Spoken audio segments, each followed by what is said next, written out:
you'll see America's favorite sport on WHBQ television.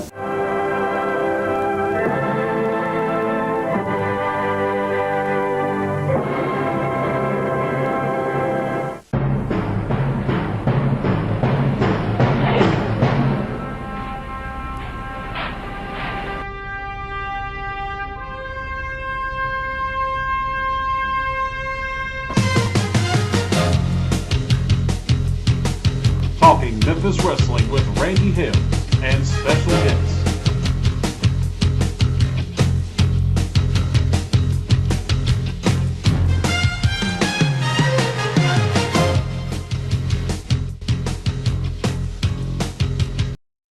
Hello again, everybody! Randy Dandy Randy West, the vintage, classic, senior producer, cameraman, video put together, Randy Dandy Randy West is watching in Hendersonville, Tennessee. Drew's here, Thomas is here, all kinds of people here, and I get to say, as I am proudly wearing the Jonesboro High School Golden Hurricane shirt right now, yay! Open the roof, let it rain. We gave them hell, hurricane. This coming Friday, this coming Saturday, we will travel. I will travel up about 5 miles from here. I'll go up Hurricane Hill. And Friday and Saturday both, man, open the roof in Jonesboro High School because the class of 1980, that school can't hold us.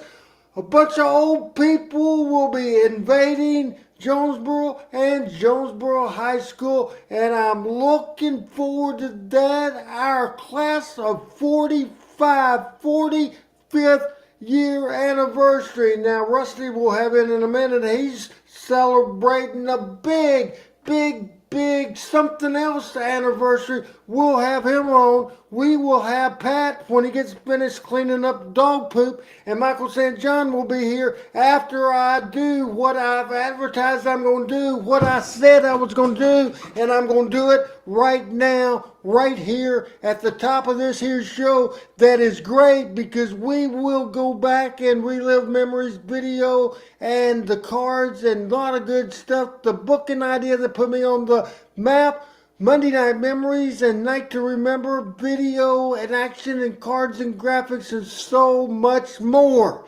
Now, let's see. It is 4 minutes after 7 o'clock, and what I'm going to apologize about, what I'm going to confess to you about is every single week, every week here on this show, I do this show live as live can be because I love live programming. I love it. But when you're live, there ain't no fixing to it. Now, I thought last week's show was very good. I enjoyed it. I enjoyed it very much. So, as always the case, I go back and I listen to the entire show. And the first 45 minutes, it was like I thought it was. It was great. But after the 45-minute mark, and here's my confession, I sucked. I was a shits. I was awful.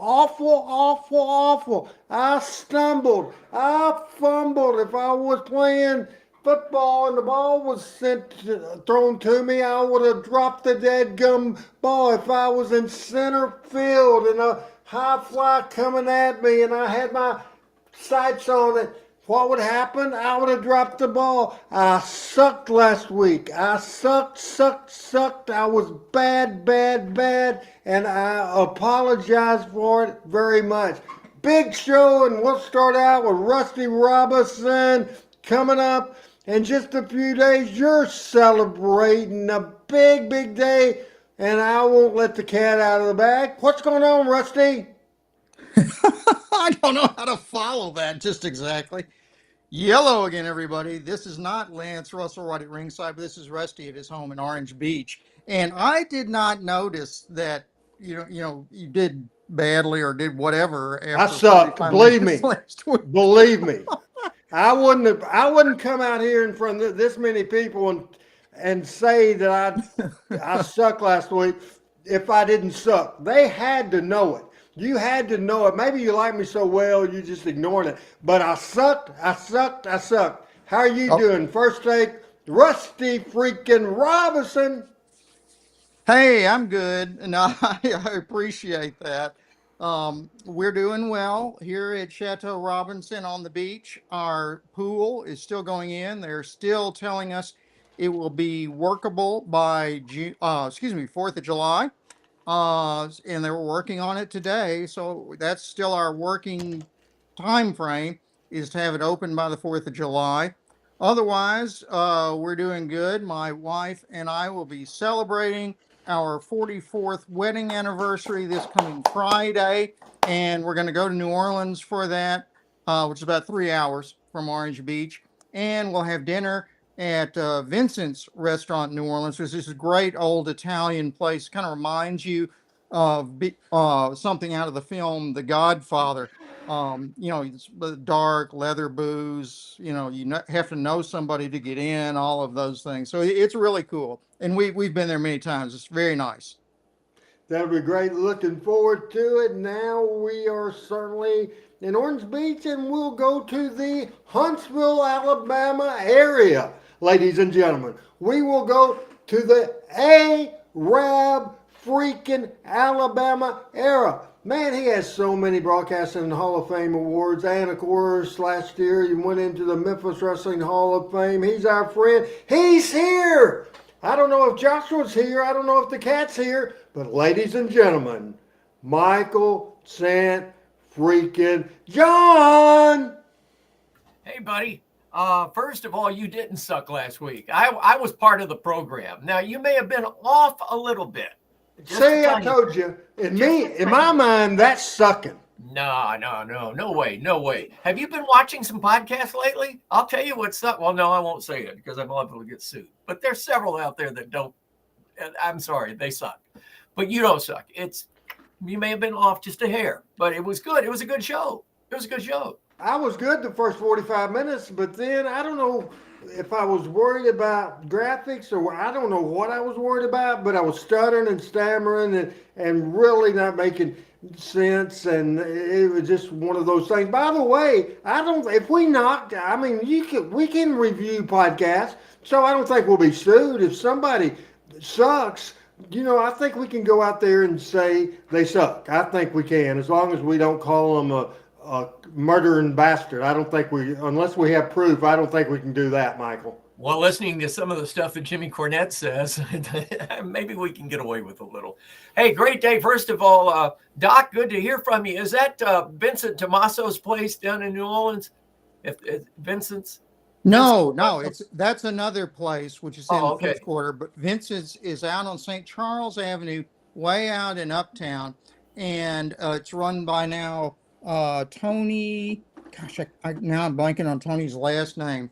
But it used to be called, what did it used to be called? Campagno's maybe or something. It's been an Italian restaurant for many, many years. Whatever happened to Pascal's Alley?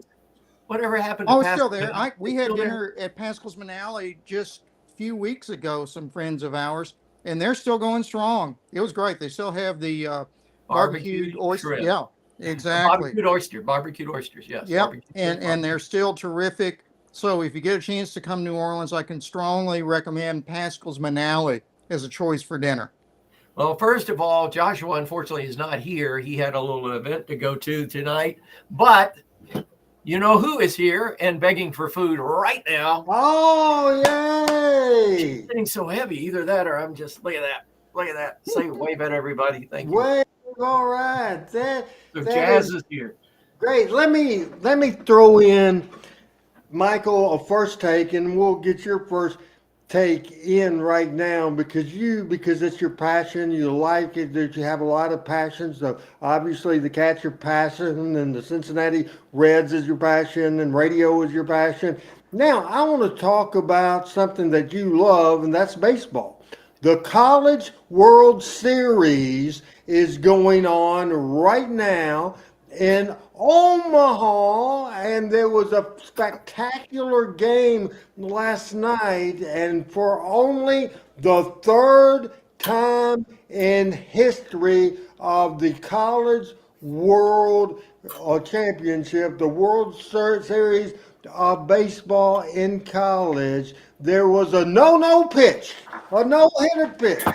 We had guy ended up getting 119 outs, I think. He went the full game. And congratulations to Gage Wood. And a little interesting fact is that Gage is from Batesville, Arkansas. Now, Coach Chris Ellis is the assistant superintendent Southside of Arkansas, and Batesville and Southside are together, just right next. You don't know when you're in one out the other, and so I'm sure Chris knows this young man and the strength and conditioning coach for this young man Gage that did the no. Now his strength and conditioning, the guy that brought him up in football, was at Chris's is Chris's football coach now. So that's an interesting thing. So I'm not going to call the hog Drew Pig Suey. I'm a ASU Red Wolf for sure. I almost said Rusty ASU Indian, and it hadn't been Indians in 30 years. But that's my first take. That was a great game. That was that great picture. There you go. Adam There he Dunn is. right on the trigger. Good. Does that kid not look intense? By the way, he was on Pat McAfee, who obviously does wrestling commentating now. He has a major streaming show, the Pat McAfee show, and he was a guess. The kid has personality, and he looks like it right there. Doesn't that look like an intense guy, dude? Oh, absolutely. It looks like he looks at who's the comedian that's in all the movies that face that he's making looks like God. I'm trying to think of the comedian that that just reminds me of something that he would do or say. That guy he's an incredible pitcher, and I think he faced 28 or 29 batters. I mean, he didn't face the minimum of 27, but he had some stuff. He had some stuff yesterday. Now, he would have had a perfect game, and he was mad at himself. He hit a batter. That was the only thing the whole game that went wrong. It was pretty incredible. And I love baseball. In fact, in front of me right now, I've got 1, 2, 3, 4, 5, 8 games in front of the screen right now. The Reds are playing Minnesota, but that's in the background here. I had a neat experience. Can I do a first take real quick? Yes. I had a neat experience today. I had lunch and spent the afternoon with the head football coach of the Jacksonville State Gamecocks, Coach Charles Kelly, who was the defensive coordinator last year for Deion Sanders at Colorado, was the defensive coordinator at Auburn when they won the national championship, was the defensive coordinator at Florida State in 2011 when they won the national championship. Great guy. This is his first head coaching job. We are going to have, for the second year in a row, the Gamecocks on 107.1 WRAB 107 FM this year. We are the North Alabama affiliate, and went down and just expected to have a meeting and ended up spending 4 hours, took a tour of the facility. I know Arkansas State has made some great strides in their facility, Randy. How about this damn Adam Dunn, man? Does he kick ass or what? That's Coach Kelly. That's the guy we had lunch with today. When I say little guy, he and I are about the same height. He's about 5'11", 6 foot right there. But just incredible guy. And I think Jacksonville State is on the right course. And, of course, you guys have my friend, the brick guy up at Arkansas State, the former coach of the Tennessee Volunteers, Butch Jones, brick by brick. Build it brick by brick. I love that title but it was great. I had a great time today, and it was a very relaxing day, and look forward to football season. College football gets underway in 66 days. Wow, that is hard to believe. Unbelievable. Football, people, it's coming now. One final, real quick, brief first take, because you weren't with us last week. Tell us about how your trip with Joshua went throwing the first pitch out last week. Boy, I'll tell you that I don't know who had more fun, him or I. It was his mother came down and took pictures. I think I sent some of them to you guys, but he was beyond himself. I mean, he was so excited, and when he threw the ball, they introduced him, and he threw the ball, and the whole crowd reacted, and it was a lot of fun. We had a great time. We, as you can see, Papa and Joshua matching our Rocket City blue. That blue, that's called the Blue Haze uniform, and it's the color blue that is above the Earth's rim when you're in space and see the Earth rise. And that's one of the colors of that. Thank you, Adam. Appreciate you putting that up there. But Joshua was excited. We had a big time, and it's the last thing he said to me leaving the stadium. He said, "Papa, I like coming to this ball game, but when are we going to Cincinnati?" So he threw down the gauntlet. But anyway, great time. Thank you guys for asking. Appreciate it. Glad you had a good time. Anything? Well, let's do it at the top of the show, and we'll do it at the end of the show. I'm excited about your podcast, The Blues Doctor Recommends, because we're playing tribute tomorrow. I'll do the plug at the beginning, and you can follow through up on it. But one of the rock and roll icons, you're doing a tribute to him tomorrow on the Blues Doctor Recommends podcast, available on YouTube. What you got going on? Well, that is correct. We're celebrating the life and career and music of the late Brian Wilson, who just died on the 11th of June. Brian was the guiding force behind the Beach Boys from their very beginnings. The Beach Boys were, in fact, Brian plus his two brothers, plus a cousin, plus a couple of guys who lived like across the street.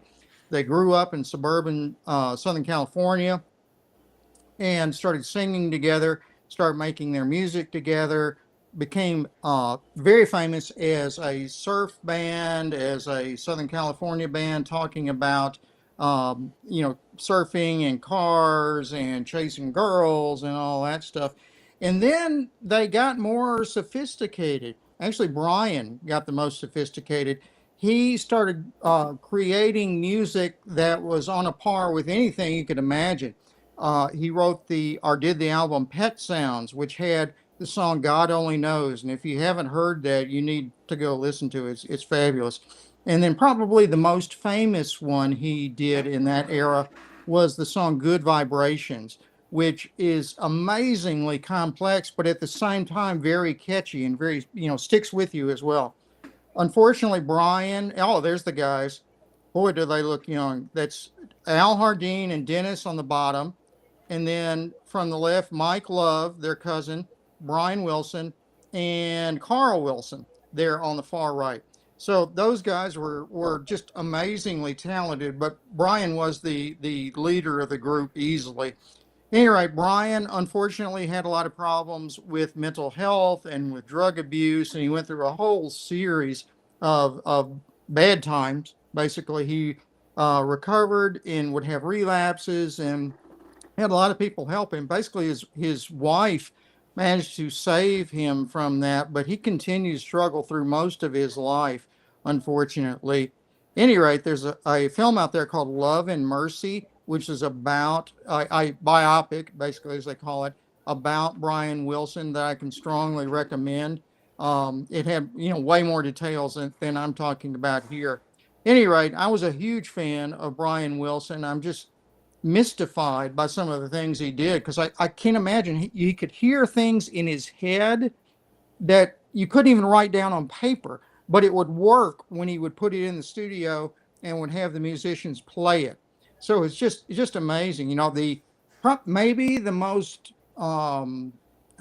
biggest compliment that Brian Wilson ever got was that John Lennon and Paul McCartney heard the album Pet Sounds, particularly the song God Only Knows, and looked at themselves and said, man, we're not the best anymore.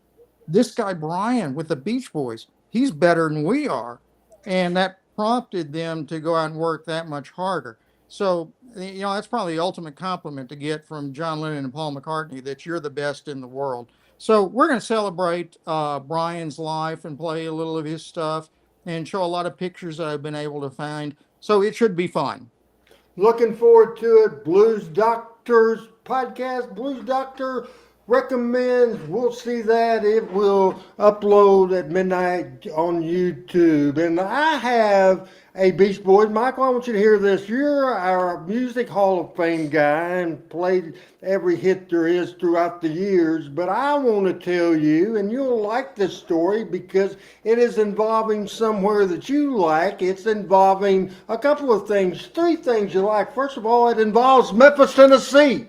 It involves Randy Hills. It involves the Mississippi River. It involves a lot of things. It involves Mud Island in Memphis, Tennessee. So when I was a younger guy, probably a college-age guy, I was probably drinking a little bit. I was partying a little bit. I had some girls down on the Mud Island with me having a good time. And even though the Beach Boys are obviously older than me, but I went to see the Beach Boys in concert, Mud Island in the 80s. It was a sold out crowd. And boy, Michael, you're the music guy. They had charisma, they had enthusiasm, they had energy, and ORH got drunk. That's my first take about, there we go. And if this is the picture from Mud Island, Adam's salary will triple this week. Michael knows what that means. Anyway, Michael, Adam's on the same salary you are. That's what I figured. Yeah, yeah. What do I'm you looking think for that Michael triple said, too, also. John? That's an amazing picture. The one thing about the Beach Boys that I always enjoyed is they never lost their chops, and they were as entertaining later in their career as they were in the beginning of their career, and in fact probably got better on stage as time went on. And a lot of groups and a lot of musical acts, that's the reversal. They're the hot thing at first, and then they peter out, and then they lose their chops, and then goodbye. But the Beach Boys hung in there and got better and better and better. And even up until the last 4 or 5 years, people were still going to their concerts and coming away blown away by what they had just heard. No doubt about it. And folks, this show is called Talking Memphis Wrestling, but we're friends. Rusty and I are friends. Michael and I are friends. Chris and I. Chris and Michael. Chris and Rusty. Pat's friends with all of us. We are all friends. That's why you guys are my friends. That's why I confessed and I apologize for sucking last week. And I don't think I'm sucking at all today. I just need to be a little, somebody said this, Ben said it a little later on, said something about fired up. I am better, Ben. When I'm fired up, somebody says something about fired up. That's how you do that. Now, we have different perspectives of life, of wrestling. We have different stories. Dr. Robinson is a shoot doctor, or a retired shoot doctor. That's his claim to fame. He's a musician. I don't think you've ever been referred to as a shoot doctor before. No, well, instead of being a work, I'd hate for a working doctor to operate on me, wouldn't you? I want Rusty, a shoot doctor, a man that educated. Amen. Amen. Yeah, and Michael St. John is great. He has the Broadcasting Plus Hall of Fame Pro Wrestling announcing career. All that. My perspective is started out just like all of us do as a wrestling fan. I've said it before. It's America's favorite sport on WHBQ television. The first time I heard that, I was hooked for this business in life. Now, I've been hooked on other stuff in my life, drinking and tobacco and cocaine and all kinds of other stuff. Thank God I'm cured of all that stuff except for tobacco. And you guys catch me dipping tobacco throughout the show. My doctor, Dr. Robinson, sends me real hateful messages and tells me I need to quit that stuff. But I quit the other vices. All that stuff is over with. Hey, I started being the picture seller to Eddie Marlin, my favorite wrestler, and that started it all. And then I started ring announcing at 14 years old, going all over the territory, going to the Mid-South Coliseum. I became in the office. I became a part of the office. I became part of the booking crew. I became the assistant general manager, then the general manager, then the assistant booker, then the booker. From that perspective of writing the televisions, booking the television, and becoming the founder, the owner, and president of Power Pro Wrestling. Did that. I've been around. Now, what put me on the book? And we have a problem here. Problem alert. Can we need a siren. Can you do any siren, any disaster sound effect, Michael? Any disaster effect? I don't think I have a disaster effect on here. Okay. I've got very few things. It's going to be Randy, Michael, and Dr. Robinson, because Pat Trammell is watching this on YouTube right now because his computer has broke. Pat's computer has broke. Boo! And Pat, come on up to Huntsville. I'll take you to Gigaparts. I can get you a heck of a deal, my friend. A heck of a deal. We have one subject later on that I wanted him to talk about, but we will talk about it today. Hey, I was just getting by. Then I went away. I got mad at Jerry Jarrett. Pat he's in love with Jerry Jarrett. He thinks he does no wrong. He thinks everything. He just don't know. He wasn't around to know. Anyway, I got fed up and left in '89 when Jerry Jarrett got the job in the WWF and went to Connecticut, went away. Then I came back. Jerry Jarrett was gone, and I came back, and I became the booker. And how I came the booker is that Jerry Lawler's booking. Jeff Jarrett had left. Lawler was out a lot working for the WWF. The territory is down, and that was the last thing on Jerry Lawler's mind, and I came up with the idea. Put that picture up with Lawler coming out of the Mid-South Coliseum in Memphis, Tennessee, as we look at Monday Night Memories. I got this idea of a reunion card. This is based on my fandom, people. This is based on my youth, my childhood. So, on March the 7th, 1994, we brought them back together again, called the event Monday Night Memories, March the 7th, 1994.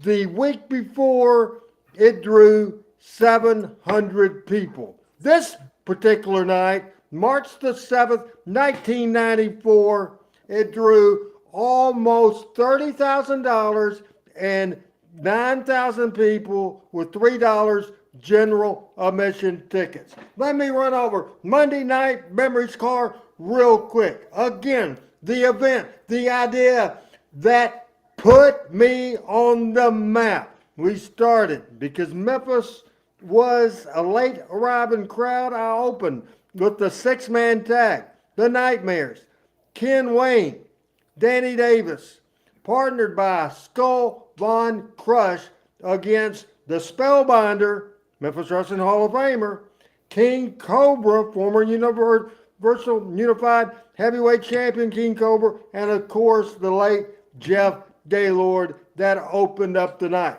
Second match of the night was a battle of PG-13s. Wolfie D against JC Ice, followed by the Birdman, Coco Ware against Billy Travis.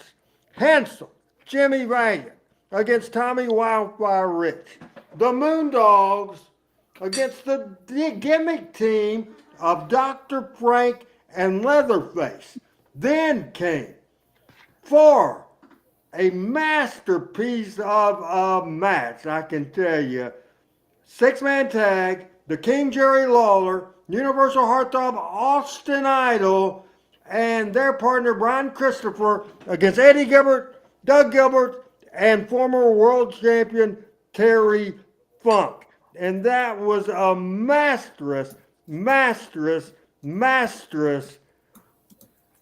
tag team, 6-man tag team match. Then a 10-man elimination, best of Memphis match with Jerry Lawler, Jimmy Valiant, Brian Christopher, Austin Idol, Terry Funk, Eddie Gilbert, Doug Gilbert, Moondog Spot, Coco Ware, and Tommy Rich.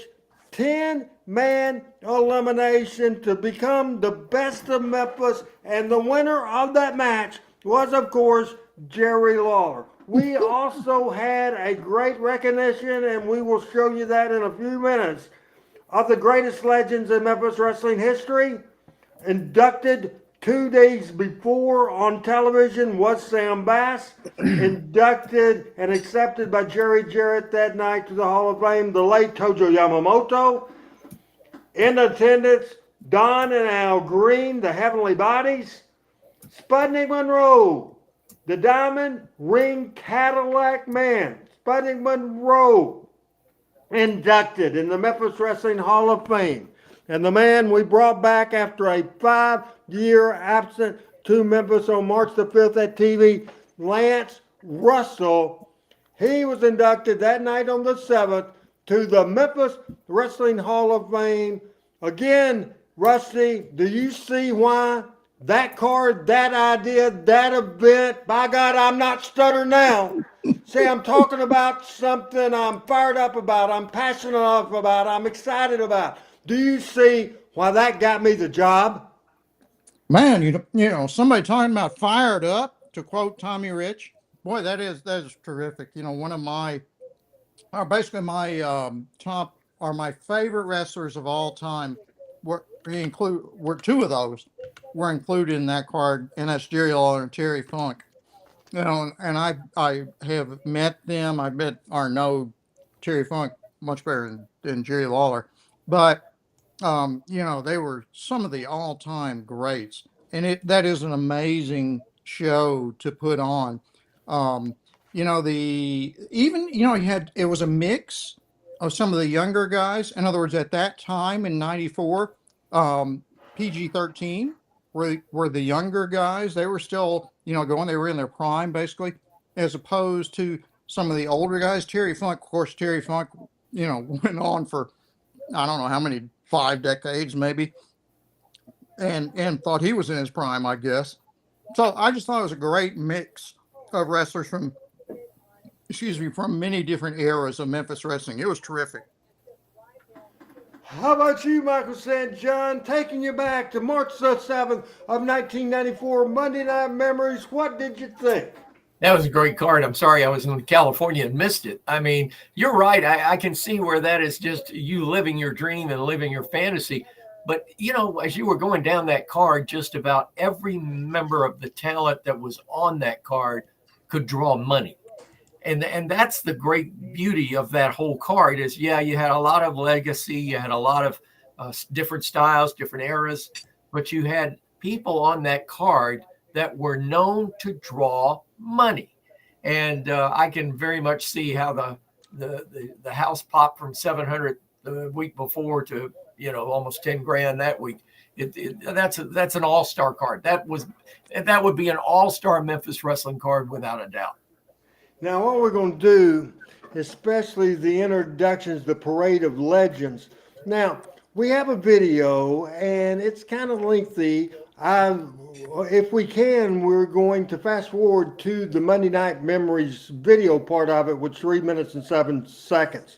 It's the last video that we have posted up there, Adam. But if we can't fast forward, we'll show the video as well.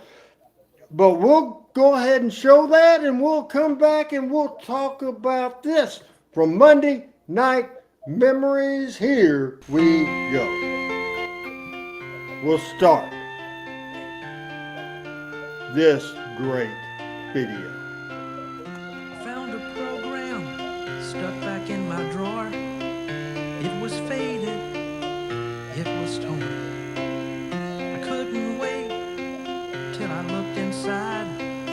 Some are gone, some are still alive. I watched them every Saturday on TV. I couldn't wait till they climbed in the ring. Monday night memories are all I have to remind me of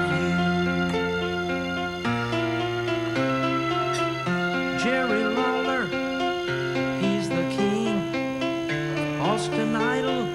Hey folks, if this don't warm your heart, nothing will. Handsome Jimmy, he's so cool. Jimmy Hart acted like a silly fool. I watched them every Saturday on TV. I couldn't wait till they climbed in the ring. Monday night memories are all I have to remind me of you. Jackie Fargo said, "Put up your dukes." The girls thought the fabulous ones were cute. Appreciate everybody Sputnik watching Monroe, this Don edition and Al Green, of Talking Memphis Wrestling. the Gilberts and the Funks. I thought they were so mean. I watched them every Saturday on TV. Missing Pat Couldn't Trammell wait here on this till show they today. climbed in the ring. Monday night memories are all I have to remind me of you. Jerry Jarrett told Joe Yamamoto when he died, it hurt me so. What a tag team. Eddie Marlin, Buddy Wayne, Guy Coffey, hope they never change. Lance Russell, they call Banana Nose. Dave Brown was his sidekick, everybody knows. Monday night memories are all I have to remind me of you.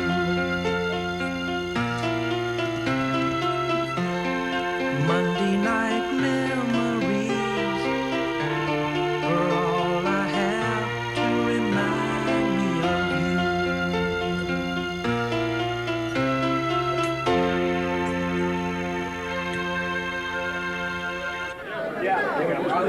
I got to say, I miss you. Randy West was able to get a lot of these great comments from the meet and greet before we were ahead of our time. 1935, and this is 1994. That's right. So now Mr. that Myers. is 59 years. This is my 59th year. Great. Been here. Great. I was at the auditorium the night that Sputnik Monroe made his debut down at the Ellis Auditorium. And that's where I met Guy Coffey and all the rest of the gang, and been friends of Lance Russell's for years. And you've been here at the Coliseum for Wrestling. That's right. Every Monday night, Every except Monday if you night. are somewhere else on vacation. That's absolutely right. And everybody here is terrific. What do you think about this night here, Monday night? This is a wonderful night that I won't forget. It's a great night. Did you ever think a night like this would ever happen? I never thought that I would ever see it in my lifetime. Wonderful idea, huh? It is a terrific idea. I sat across from Don and Al Green and talked to them for a long time. Sputnik was across from us there. Okay. And so it's just been a wonderful night, and it's great to see all of the group here. You got Lance back where you landed. Last week sure did. He's here right now. I seen him on TV. Let's see if we can't find him. Besides Dave, that's You enjoying his yourself? lovely Yes, wife, I am. Martha. Well, good. What do you think about this Memphis Monday night memory? Oh, it's something to come back again. Okay, we're going to sign the autograph. Think about how You've much got money quite a few Conrad over there Thompson's also, too. making on these kind of One things for me now, and one for Randy. the baby. You're like $1,000 for the weekend. He makes some dough, doesn't he? Look at Sputnik there. Don Green. Don and Al Green. What do you think about this? I love it. It's the greatest thing I've seen here in a long time. Monday night Memphis Memories is a great thing, isn't it? Oh, yeah. I can't wait for that. I'm getting a lot of good stuff here. Oh, okay. So you've been a wrestling fan for championship wrestling here for how long? Oh, when I had hair. So that's been a long time. A long time. Who's your favorite? If you had to pick one of He's your friends favorite with Kevin legends, Lawler and has who the would it same be? stupid ass personality I Kevin guess it's a tie. does. I got to go between Terry Funk and Phil Hickerson. Love seeing Phil Hickerson. Buddy Wayne. There's Buddy Wayne showing a 1969 Memphis Coliseum ticket. Enjoying yourself? Yes, I am. What do you think about this? I love it. Oh, good. Good. You got the Some of whole... those wrestlers that was when I was a little bitty kid and grew up. And to they're it. back here now, huh? Yes, they Did sure are. Did you ever Sounds think like you'd see Dolly something like Parton. this? No, Oh, yeah. I didn't. It's- Great idea, isn't it? yeah, it sure is. I tell you, it's something I love to see That is a myself. great I'm idea. like a little Randy, fan all you over were way again. ahead of I the time on am this too. one. There's Lawler. And it was the first of its kind back then, Michael, as you enjoying were pretty yourself? much saying. Well, good. What do you think about this? The tickets back It's pretty nice back out then there. were high. It was Yeah, $25. Who's your favorite Today wrestler? I it'd know be you a got so many, steal. Ms. Myers. You've been supporting This is wrestlers. Mrs. Myers. We heard from Mr. Myers. Okay. You know, the thing about it is, okay, it's $25 in 1994. Great. This is $500 today for the same thing. Hey, we also, the people that bought the meet and greet, we It's really great also seeing all these served them older wrestlers, a lot either of the newer pizza or wrestlers. barbecue. You know, Well, have a we chance did to it get 2 in here, years in a mix and row, mingle so I with forget which everybody. was Yeah. what, Well, but it's something to certainly, remember. really, it was just a fantastic time. And nobody complained. Jerry He's Jarrett. here tonight. Ladies and gentlemen, my friend Lance Russell. Returning to the Mid-South Coliseum for the first time in 5 years. Listen to the people. And listen to Good his evening, voice. ladies and gentlemen. What a delight to be down here with this crowd. You've seen a lot, but really you haven't seen anything yet, as we've got a great night of recognition of some of the greats that have been right through these portals many, many times. And so we are going to right now try to pay recognition to some of the people who have been so helpful in making Memphis the #1 wrestling city in America. We want to recognize these people and let you have an opportunity to show your appreciation for the contributions, Dave. We got a good list of them, and let's get going. Starting off with a gentleman who was a longtime manager of the auditorium in Cook Convention Center. Additionally, he was a member of the Athletic Commission. He was also a USWA representative and a guy who has worked as hard as anybody we know in this entire city. Talking about Mr. Guy Coffey. Guy, come on out here. Mr. Coffey got dressed up that night, Michael. As you say, look at that jacket. He did. You know, you talk about a behind-the-scenes unsung hero. Guy Coffey was that. I mean, I can't tell you how many shows he helped get me through when there were changes on the card. He was just so calm and collective. He was a professional. He knew what he was doing. When Guy Coffey was around, it was like having a security blanket because you know everything's going to go good. Hey, Hines, it is Tuesday, and it's Talking Memphis Wrestling, Ripley Domack and Ripley Frank Moret. Now, He started out, he was wrestling as Dwayne Peel. He then became a partner of Bob Ramstead and was a longtime star holding the World Tag titles with Bob. A current promoter for the USWA, Buddy Wayne. Buddy, get on out here. You mentioned Bob Ramstead. Bob Ramstead could work. I think Bob lost his life in a shooting or something. oh, is that right? That's a little bit before my time. Look at this one, guys. And Roy Welch were promoting Memphis Wrestling. And she's been a big part of the success of Memphis Wrestling over the years. She's the mother of Jerry Jarrett, longtime part owner of Jarrett Promotions, and a really hard-working lady, Christine Jarrett. Look who I got to escort, guys. You know, Randy, we didn't see Christine much in Memphis. She was more in the Louisville end of the promotion. So it's pretty rare for us to, get a look at her. That's the only time I remember her ever going there, when I booked her. I remember her coming into the Nashville on Wednesday night. She would be in the ticket office. And, First Lady of Wrestling. Sorry, folks. First Lady of Wrestling, Christine Jarrett. Being able to get in here for $3 in the general admission tonight. Let's bring out Eddie Marlin. Eddie, come on out. I like the music in the background. This is just not your typical Monday night 10 match. This was about the past. This is about memories. This was about Monday night memories. With the late Tojo Yamamoto, the father of Jeff, also the father of future star Jason, He's the promoter who headed Jarrett Promotions and made Memphis Wrestling the most respected wrestling city in the world. Welcome back, Jerry Jarrett.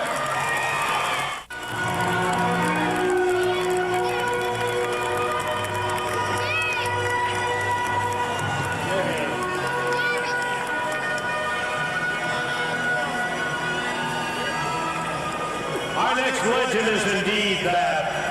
You knew him as one of the toughest guys pound for pound around. He makes Memphis, Tennessee his home.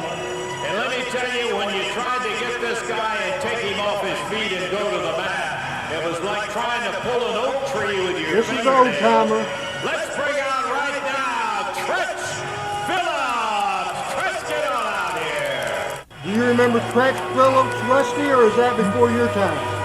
That must be before my time because I don't remember him. What was his name again? Tretch Phillips. How about you, Michael? No, I don't remember that name either. Must have been very colloquial for Memphis. Yes, he was. He's the father of Eddie and Doug Gilbert. Here is Tommy Gilbert. I remember this guy. Yes. I'm sure Rusty does as well. Absolutely. You know, nobody was a better just regular worker in the ring than Tommy Gilbert. He wasn't as good maybe on the mic, but boy, once he got in the ring, there wasn't anybody any better. No, he was great. Smooth as hell. She is living back in Memphis, Tennessee now. I would like for you to welcome out lady wrestler Sylvia Hackney. Sylvia, come on down here. Rusty, do you remember Sylvia Hackney? I don't think I remember her. How about you, Michael? Absolutely. She was a looker in her days, too. Guys would buy tickets to see her. She looks pretty good right there. Yes, she does. Who was the Martin lady stuff. wrestler, either Randy or Michael, that Elvis Presley was so impressed with? Penny Banner. Penny Banner. Banner. That's it. Okay. Who so it ended wasn't up marrying Johnny Weavers in the Carolinas. Okay. I was thinking of Cora Combs at first, but I guess you're right. I guess it was Penny Banner. There's now. This is Joe's wife. Corsica Joe. Corsica Joe's wife. In connection with a brother team, if I said Joe and Gene, I think most of you would know. Believe me, here was another one of those guys nobody liked to get in and tangle with. Let's bring out right now of the brother team of Joe and Gene, Corsica Joe. Here he comes, Joe. Love talking to Joe. He had some stories when he and Gene were wrestling. You know who Corsica Gene was, Randy? I think I brought this up before. I forgot what you said. It was, gosh, now I just took a, my brain just took a dump. Oh, Lord. Tough guy. Gosh, just a second. Listen to the pop Phil Hickerson gets, people. Here is Phil Gypsy Joe. Gypsy Joe? Gypsy Joe was Corsica Gene. Huh. I didn't realize that. Look at Phil Hickerson. What a personality. Our next inductee, many of our younger wrestling fans here tonight probably did not get an opportunity to see him in action. Let me tell you, you missed one. We've seen him in action many times, and he was teamed with, under the tutelage of Sam Bass, with Jerry the King Lawler. Let's bring out Jim White. Jim. Jerry Lawler's first tag team partner. Yep. Now somebody says in the chat, Hickerson was so underrated. That's absolutely right. You know, he had a little bit more, the quote, look. I can't believe he wouldn't have made it to the national stage. Well, Pat, our friend Pat Trammell agrees with you 1,000% on that. Hickerson was. Making a lot of noise around the territory. And then when I started commentating and announcing, they were still making noise around the territory. They made a lot of noise. They headlined the first card at the Mid-South This gives Coliseum. me, and by the way, I wrote One of notes those for feared the tag announcers teams in the to bring out history these of guys. wrestling. I got chills when these guys came out. Oh, yeah. Time the Green brothers got near the announce table, we left very quickly. In a big hurry. I'm a little nervous right now. Don and Al Green. Well, there's so many names, ladies and gentlemen, that Boy, Don and Al Green, they were like just tough guys in bars. unfortunately, some of them You knew they could just beat the hell out of But one guy that we're delighted to bring in here is a fellow that Several of set these people Memphis were. Of course, you could Joe Corsi do the same thing. You're not going to mess with it. participated in one of the biggest crowds for an athletic event outside of a football match that has ever been done in the city of Memphis in Westwood Park. That tells a lot of you older fans who I'm talking about. There isn't but one, the Diamond Ring and Cadillac Man. Here comes the Sputnik Monroe. Listen to the response to the Mid-South Coliseum, 9,000 stars. That's Sputnik Monroe, star of the 50s. Well, isn't that a great suit and hat? Yes, sir. One more hand in appreciation. I'll tell you how stupid people think. How's that, Michael? No, that's the famous line that Sputnik Monroe in the dressing room. Yeah. That later on in years I found out that the men's name was on the front door, but the brains and the drive of that office was none other than Miss Christine Jarrett. Miss Christine, the Hall of Fame. She didn't have a clue. He was an outstanding tag wrestler, tagged with a good many different partners. One of them he was particularly known as his partner. He considered him to be his protege, and he did him proud as they became the Southern Tag Champions and honorably held those Brandon, I titles. love to We're promote inducting that as you our were next discussing a little inductee later into today. the Memphis Wrestling Hall of Fame, Tojo Yamamoto. Accepting for Tojo Yamamoto is Jerry Jarrett, his former partner and great holder. Jerry? Make this presentation to one of the greatest men in Memphis wrestling, in fact, in the United States, the world. He's held about every title you can think of, single title and tag.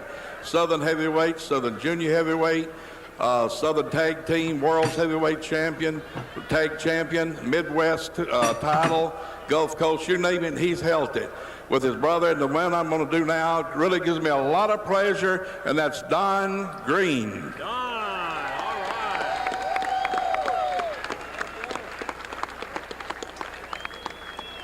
He's held many titles. There's a lot of people owes a lot to him. And in his own words, you know, he was the greatest. And I will say this, he's the only man, the only wrestler in the world that ever cut Jackie Fargo's hair right here in this ring, right here in this building. The only man. So without further ado, it is my pleasure and a great honor to introduce you to mean, lean, hungry Al Green.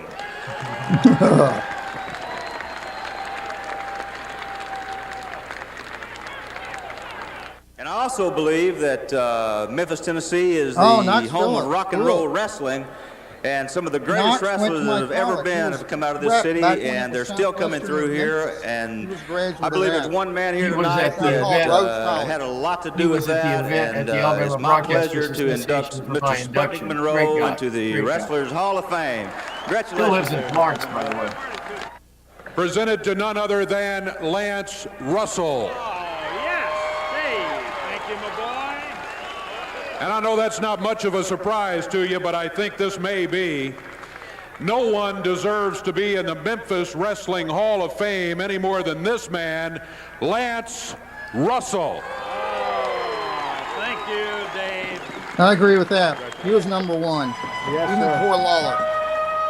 All right. We'll start with Michael St. John. I don't know if you've ever seen that part of the show that night from March the 7th, 1994. A couple of people saying something about us not responding to comments. Folks, we were doing video right then, and I didn't want to get off the subject of that. Michael, that video we just saw, what was your thoughts? And Randy West did an excellent job putting that video together. Well, first of all, again, way ahead of its time. And you talk about memories. I mean, you know, I knew and worked with everybody that was on that film. And what bothers me, or it's sad now, you know, a quarter of the century through the 21st century, of how many of these people we've lost, and how we are so lucky to still have the ones that are in that film still around. And it just, my first thought was, boy, sure would be nice to do another one of these, because there are a lot of people that are getting up in age that I think a lot of people would love to see again. But, you know, that's wall to wall. I mean, you could have gone 30 more minutes and talked about the crowd, the folks that were in there. They're just, you know, incredible people, incredible talents, and every one of them a heart and a mind and a soul for professional wrestling. That's what this industry was built on. People like you just were watching. Amazing. Rusty, have you ever seen that video we just played? You know, no. I had seen maybe bits and pieces of it here and there, but I had not seen the whole thing like that. And it was terrific. Yeah, you probably heard me kind of commenting along as it was going on, because I would just get overwhelmed by seeing somebody like Sputnik or Don Green come out. And just loved them, because I remember watching them, way back when I was, under 10 years old, probably, when I first started watching those guys. So, and I agree with Michael. I wish it would be possible to have something like that today. I don't know if it really is, but boy, that was so cool. And it would be nice to see him again. All right. We will, in just a few minutes, people's asking if we're going to answer a question. We're going to go with our Spotlight Cards of the Week. After that, we will take a little break to catch up on questions. Then we will, at that point, go ahead and take a look at the video from Louisville. This was the show, the television show, a few days after that. By the way, Diane Marlon West says, how many hours did you put into that show, Randy? Well, Diane, me and your husband, Randy West, side by side the whole time. So it just, I'm surprised you didn't kick him out of the house at that point, because I think you did kick me out of the house. As a matter of fact, I was probably staying with you so much in that time, because we'd work all night long. I'm surprised I didn't get banned for life. Anyway, later on, we'll open questions. It's just hard to go to questions when we take a lot of time to lay out this show and pick out stuff to talk about. And when people talking about stuff other than the research that we've talked about and get us in a different direction, it makes the flow of the show go away from what we're trying to go. We're going to do the Spotlight Cards of the Week. And Adam, I want you to go to Richmond, Virginia from the 50s. This was at the ballpark. This is 4130, and this is from the late 50s. And I want you to take a look at this, guys, from May the 18th, late 50s. Joe Scarpello, who later became Chief J. Strongbow, against Nelson Royal. That was the opening match. The second match was Benito Gardena and Roberto Pica against Al Casey and Nick Roberts. And the main event, Frankie Tabler in Richmond, Virginia at the ballpark against the original Gorgeous George. George Wagner, born in 1915. He passed away in 1963 at age 48. He was born in Nebraska. He died in Los Angeles, California.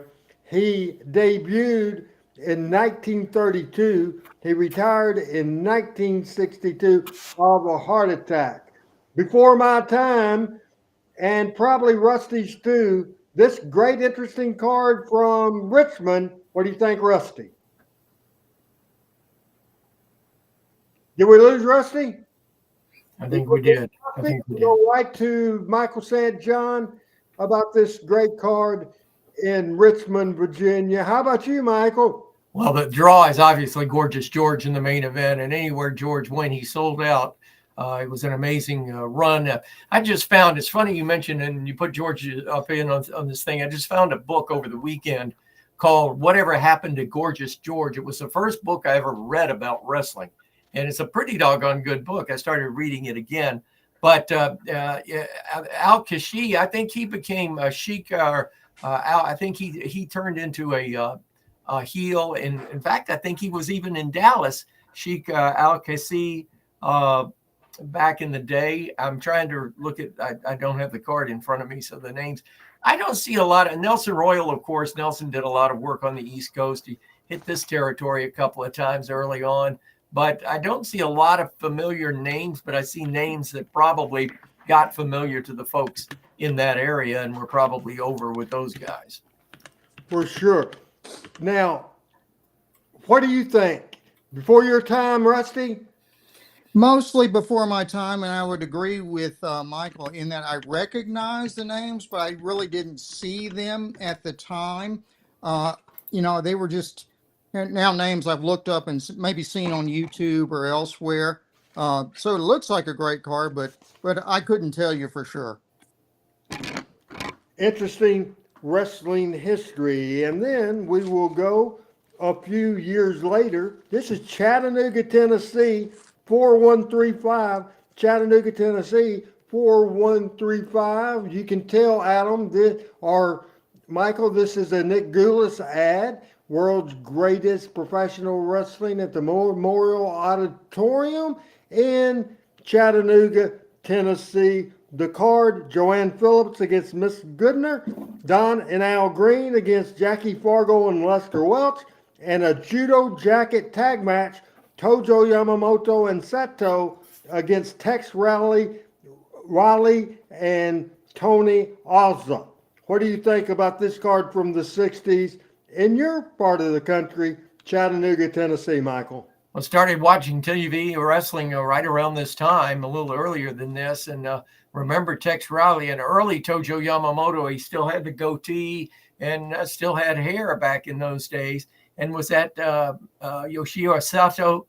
That was Tojo Yamamoto and Toshio Soto. Again, Tojo had a way of bringing these young Japanese stars into the country and tagging with them, and then many of them went on to bigger careers than even his own. May Goodner against Joanne Phillips? I'm trying to figure, that's Joanne Phillips at the top. I don't remember Joanne Phillips. I remember a lot of lady wrestlers now. You could throw Cora Combs' picture in there and I'd recognize it instantly, but I don't remember Joanne Phillips. But again, this card with a judo jacket match, time limit, disqualification waived, which means no DQ, winner take all, which meant you got both the purse of the winning share and the losing share. American style versus Japanese style. Tex Riley and Tony Correa. That's a new one. That may be Tony Charles in later life. Who knows? But interesting. Jackie Fargo and Lester Welch. I remember when they first tag teamed together. I remember Herb and Lester Welch tag teaming together. But Fargo and Lester Welch against Don and Al Green, I'd pay to see that today. What's your thoughts on this card, Rusty? Some of them are the same as Michael's in that Joanne Phillips and Miss Goodner. I don't get, and I kept up with the lady wrestlers pretty closely back in the day, but I don't know those two guys. I was trying to think when I saw the second match, Don and Al Green versus Fargo and Lester Welch, and Michael started to mention this. There was Lester Welch, there was Herb Welch, there was Roy Welch, and wasn't there one other? Weren't there Jack four? Welch? Jack That's Welch. it. Okay, and he ran the Huntsville and Florence. He ran the territories for Nick here in and Roy here in North Alabama, Florence, and here in Huntsville. Yeah, that's what I thought. And they were all from West Tennessee somewhere, as I recall. I think it was like near the Dyersburg area, perhaps.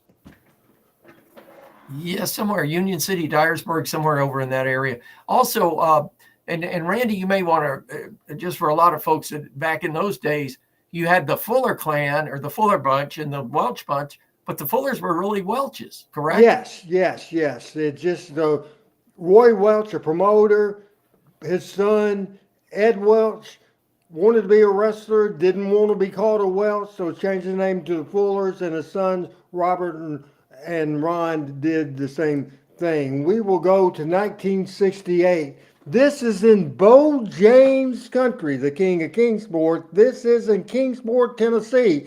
This is Tuesday, June the 11th, 1968.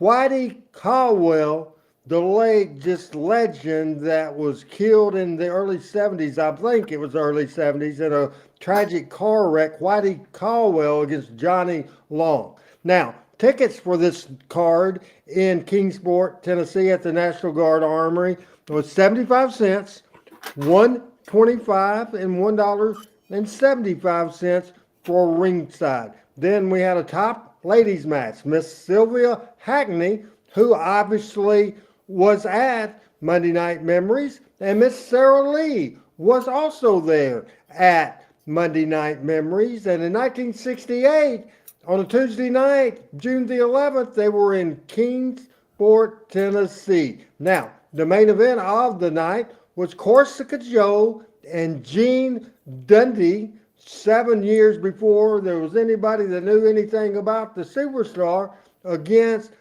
Kingsport legend and king of Kingsport, Ron Wright, and his tag team partner was one of my first partners that I rode with on the road, riding partners, me and Jeff Jarrett, hundreds of thousands, if not millions of miles in the car with the French Angel, Frank Morrell. Corsica Joe, Bill and Gene Dundee. See, I have to say Bill Dundee, Gene Dundee, and Corsica Joe against Frank Morrell and Ron Wright. What do you think about this card, Michael? I don't know. Sorry about that. The cat rolled across us. I don't remember Gene Dundee in this area.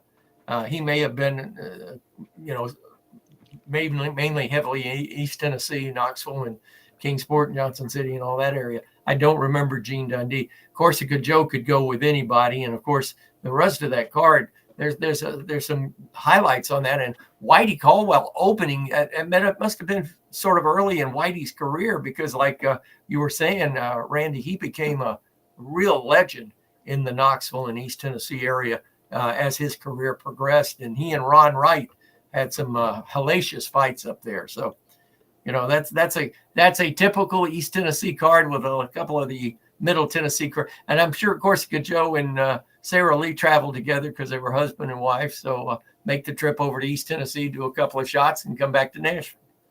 Next card we're going to take a look at, and I wish Pat Trammell, because one of the most memorable events in pro wrestling history for Pat and for the wrestling world alone. We will go to the Omni in Atlanta, Georgia. Jim Cornette was a photographer at ringside. The Wrestling Fans International Association was doing their convention, and what they saw was a memorable night of wrestling on July the 20th, 1980, Omni in Atlanta. Listen to this card, and I'll do a little pause so you can just get in your mind the names of this talent on this card. Opening match, Chavo Guerrero against the future Dirty Dutchman, Dutch Mantell, July 20th, 1980. Second match, Charlie Buffon, who I've never heard of, against Alexis Smirnoff. Third match of the night, Bruiser Bob Sweetan against Dennis Condrey. Next match, Mike George against Steven Regal. Then I believe came, that's excuse me, I think that's a tag team, Randy. I believe that's Condrey. Okay, it's Dennis again. Condrey and Bob Sweetentan against Mike George and Steve Regal. Thanks for correcting me on that, Right Michael. on I that. appreciate There you that. go. For sure. Then the next match was Mr. Wrestling 2 against the Russian Bear Ivan Koloff. Then came a NWA World Junior Heavyweight Championship. The champion, Les Thornton, against Steve Kern, followed by a grudge tag team match. What a heel tag team. Mark the Manic Lewin and Abdullah the Butcher against Stan Hansen and Kevin Sullivan. Then came a Texas death match. Tony Atlas against Baron von Raschke. After that, I will skip that next match because the next match was a cage match. Because it was a cage match, they saved it for last. Then came a NWA World Championship match. Harley Race defending against Tommy Wildfire Rich on July 20th, 1980. Special Then guest came, referee on that, by the way. You may want to point out the special guest referee, former NWA World Heavyweight Champion Lou Thez. Wow. Lou Thez last was world champion in 1967, 1968. This was in 1980, and a good point there. And then the cage match, the great switch, the great turn in 1980. It was a cage match. Ole Anderson and Dusty Rhodes against the Assassins. Referees were Ivan Koloff and Gene Anderson. That's a Mid-South Coliseum worthy card. This was at the Atlanta in Omni in Atlanta. And Rusty, what did you in the world did you think about this spectacular card? Well, obviously I wasn't there for that, but having read about it and seen bits and pieces of it on YouTube, what a big card. How many NWA world champions were there on that card? I mean, it's hard to count. You know, I went then even going back to the early matches, Chavo Guerrero versus Dutch Mantel. And I will point out that's not Chavo Guerrero Jr. who wrestled in the WWD. It's Chavo Sr., who also wrestled as, I think it was Chavo Classic in the WWE. So that was Chavo Jr.'s father. I did not know either Charlie Buffon or Alexis Smirnoff. You know, I did know, obviously, Dennis Condrey, because he was in Memphis a whole lot. But Bob Sweetan, I did not know him that well until just maybe a week ago. I happened to stumble upon a video with Bob Sweetan doing a promo with somebody, and I couldn't tell what city it was from. But man, Bob Sweetan was ripped. He was a big dude. I mean, I had never really realized that about him. What else? And then find out the Rich versus Rice world title match. Was that before or after Tommy Rich actually beat Rice and was world champion for 4 or 5 days? Do you know either Michael or Randy? I want to say this is after that, I believe. I believe that too. I don't know the Okay. facts for sure. I'm not sure 100%. Yeah, I'm not sure either. But man, what a loaded card. Tony Atlas and Baron von Raschke. Geez, what a loaded card that was. And I was going to ask if you hadn't said it, Randy, if that was the big turn of 1980 when Ole turned on Dusty. So you mentioned that. That's probably one of the most famous turns in wrestling of all time.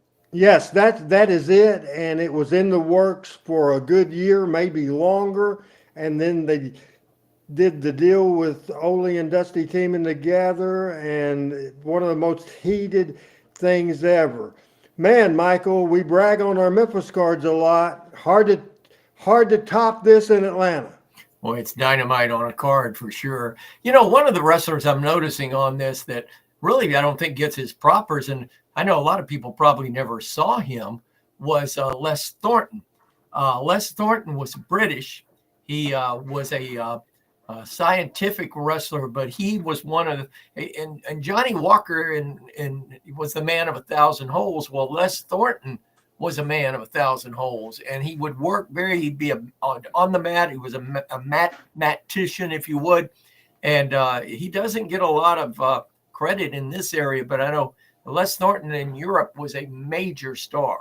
So that even adds even more credence to this card. Maniac Mark Lewin and Abdullah the Butcher as a team. Wonder if there was juice in that match. Never mind. There had to be. Understatement of the year. There you go. And Smirnoff, who was it? Smirnoff and he had another, the Russians. One time they were called the Mad Russians, and they were Smolov. Was it Smirnoff and Koloff? Yes. They were tag team partners at one time. So that, and Dutch Mantel, I mean, I love seeing Dutch on that card because Dutch, an incredible wrestler in his own right, but he's on a loaded card right there. And of course, Steve Regal, the man that took Triple H under his wing. And Steve Regal, again, a British wrestler that was much more heralded across the pond, if you would, than he was in the United States, but made quite a name for himself. Let me interrupt you on that because I was going to say, I don't think it's the same Steve Regal. There's two different Steve Regals. Oh, okay. This is not Lord Stephen Regal. This is a Steve Regal that in the late 70s and maybe from 78, 79, this is Wilbur Snyder's son-in-law, and he's a big baby face in the Memphis territory in 78 and 79. Different guys. Different guy. I apologize. I just saw the name and went off on that tangent. Yeah. Wilbur Snyder's son. Okay, I remember that guy. But still, what a loaded card. What a loaded card. I wonder what the money on that card was. That had to be advanced prices, and that had to be big money for back then. Oh, my God. And I'm sure because it held more than the Mid-South Coliseum. It held 16,000 people. Now, we're going to do something that we have never, Michael, we can't say this much. We have never, ever talked about this town as far as their wrestling. This is from the famous Olympic Auditorium in Los Angeles, California. You see the hype, the biggest wrestling card in the world. This was August the 27th, 1980. August the 27th, 1980, the world famous Olympic Auditorium in Los Angeles. Mike LaBelle was the promoter. Now, I may butcher the names, and Michael, you may have to help me, but Raw Mata against El Solitario led it off. Then came a U.S. Championship match, Paul DeMarco against a wrestler that in and out of our territory, and we talked about him last week, Cowboy Frankie Lane. Then came the American Tag Team Championship. The American Tag Team Champion, Gordman and Goliath against Aito and, how do you pronounce that, Michael? Shibuya. Kenja Shibuya. For the Americans. On the West Coast. Kenja Shibuya and I believe that was Mr. Sato was his partner. But it was for the America's Tag Team Championship. Then came a grudge match. This feud went all over the country and all over the world. The original Sheik, Michael's buddy, Ed Ferret, against the great Bobo Brazil. And the final match that sold the tickets, John Tolis had blinded Freddie Blassie months earlier. They built it for months, and they sold out the Olympic, and it was a history-making match. And after 25 years of being the most heated heel in the territory, Classy Freddie Blassie became the babyface out for revenge against John Tolis. So, Michael, do you agree with me? And are you as excited as I am? Because, man, we don't just cover and we just don't talk Memphis wrestling. We cover everything in the country, plus we get out of the country as well. What do you think about this? This is really a historic card, and you look at the breakup of talent and from the Spanish-speaking people, from the Sheik's territory, and obviously the California wrestlers. Michael? Well, you took the words out of my mouth. I think the card is very indicative of what the melting pot of Southern California is. There are quite a few wrestlers, Mexican wrestlers on that card. There are Hispanic wrestlers. There's a lot of wrestlers, several wrestlers there from the Pacific Rim, and very much that's very much the culture of Southern California. John Tolos was a big heel out there. You know, I've been to the Olympic, and one thing I wanted to point out about this, back then when these matches were held at the Olympic, there was no air conditioning in the Olympic. And the Olympic was down not far from University of Southern California, so it's a bit inland. You know, you'd get that ocean breeze and you get the June gloom and all that on the ocean, keeps the temperatures down in the 70s for the most part. But hot August night in Los Angeles at the Olympic, boy, I know there were some smells coming out of that place, popcorn and cotton candy.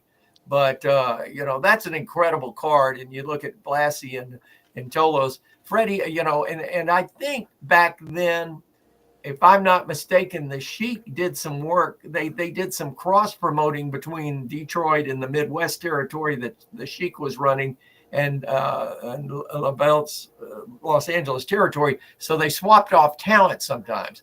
So I think this was probably a repayment to the West Coast guys. And to be honest with you, the Sheik and Bobo Brazil probably flew on the same airplane and kayfabed all the way.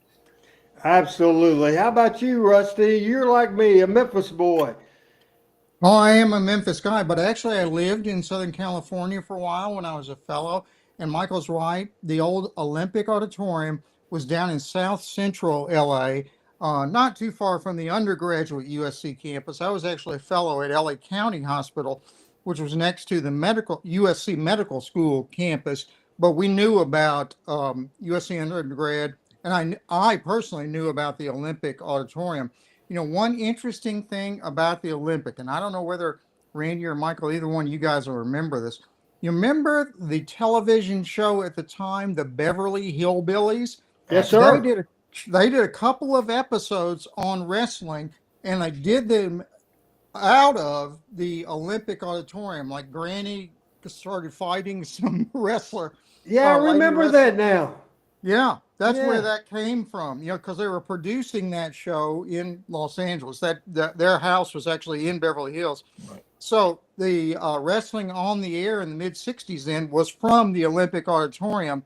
So, and it was very popular at the time. So they did a couple of episodes of the Beverly Hillbillies on wrestling from the Olympic. And that's probably my biggest contribution, or about all I know about wrestling at the Olympic Auditorium. One of the other things, too, just to bring in real quickly, is this was before the advent of Lucha Libre. And you had a lot of Hispanic wrestlers that were Australian catch-as-catch-can wrestlers back in those days. And the high flyers were not into they had not peaked into what became Lucha Libre.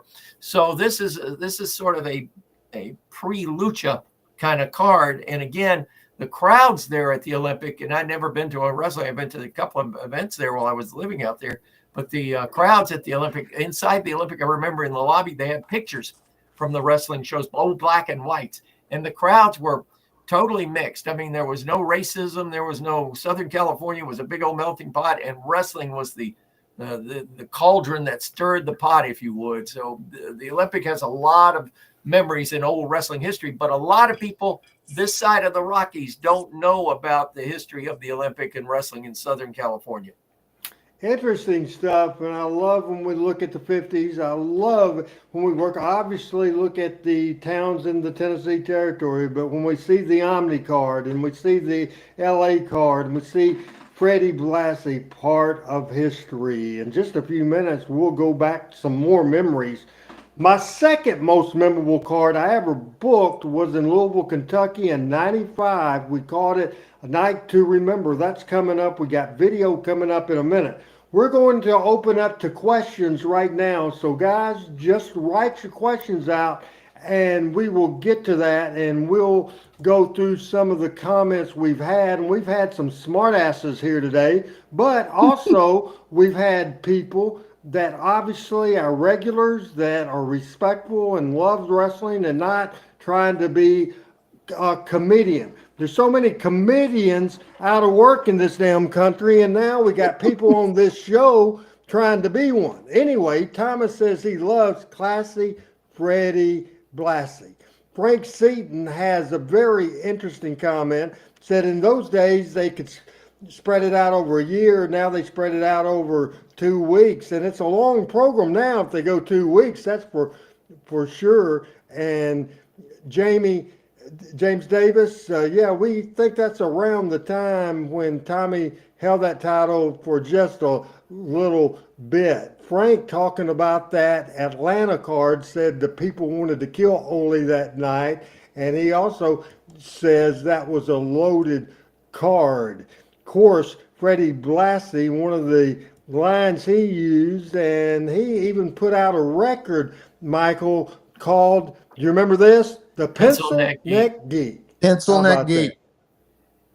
So everybody, just great. for another minute or two, we're going to have the opportunity to answer your questions. So let's get those out there, Michael. I got a question, and for the panel, but also for the folks that are joining us.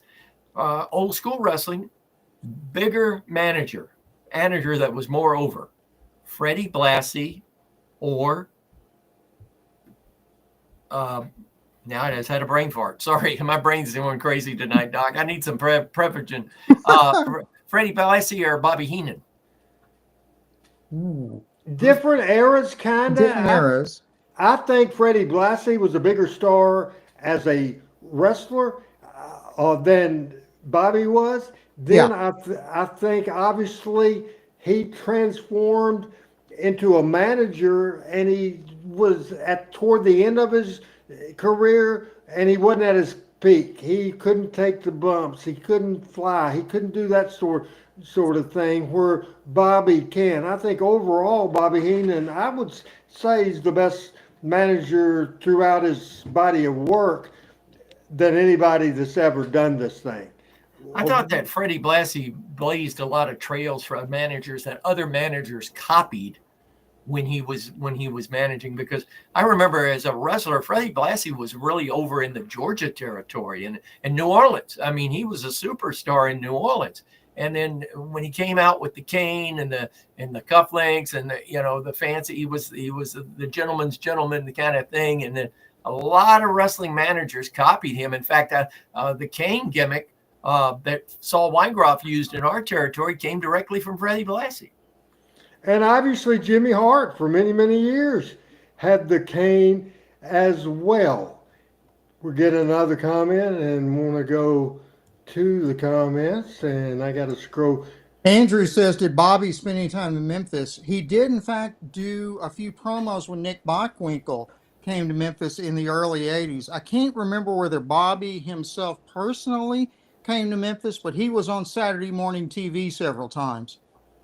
Bobby, I think my memories is he came to Memphis one time, and that was in 1978 when we had a working agreement with the AWA. I think Jerry Jarrett, being Jerry Jarrett, discovered real quick, said Nick Bockwinkel can talk for himself. Plus, we got managers around here. If Lawler needs somebody in his match to interfere or something, I think it was done because Nick would, number one, because Nick can certainly talk for himself better than anybody else. I mean, he could talk for himself. And so Jerry saved a payoff, and he saved a plane ticket. Do you agree with that? To me, it's good business. Oh, yeah, absolutely. What was I going to say? I still believe, though, Bobby Heenan had to be the greatest manager of all time. And you could argue he's the greatest performer in the entire sport. He could take bumps. He could work. He was a tremendous manager. He was a tremendous commentator on the mic. Boy, there are not many guys who could do as many things well as Bobby Heenan could do. And the thing about Heenan, to think about it, Heenan was over on the West Coast. He was over at AWA. I mean, he was on AWA long before he was with Vince and his crew. And then once he got to New York, and I think a lot of the gimmick or the cartoon character image that Vince did in the late 70s and all during the 80s, I think a lot of that was the brainchild of Bobby Heenan, because he was also behind the scenes a very creative influence.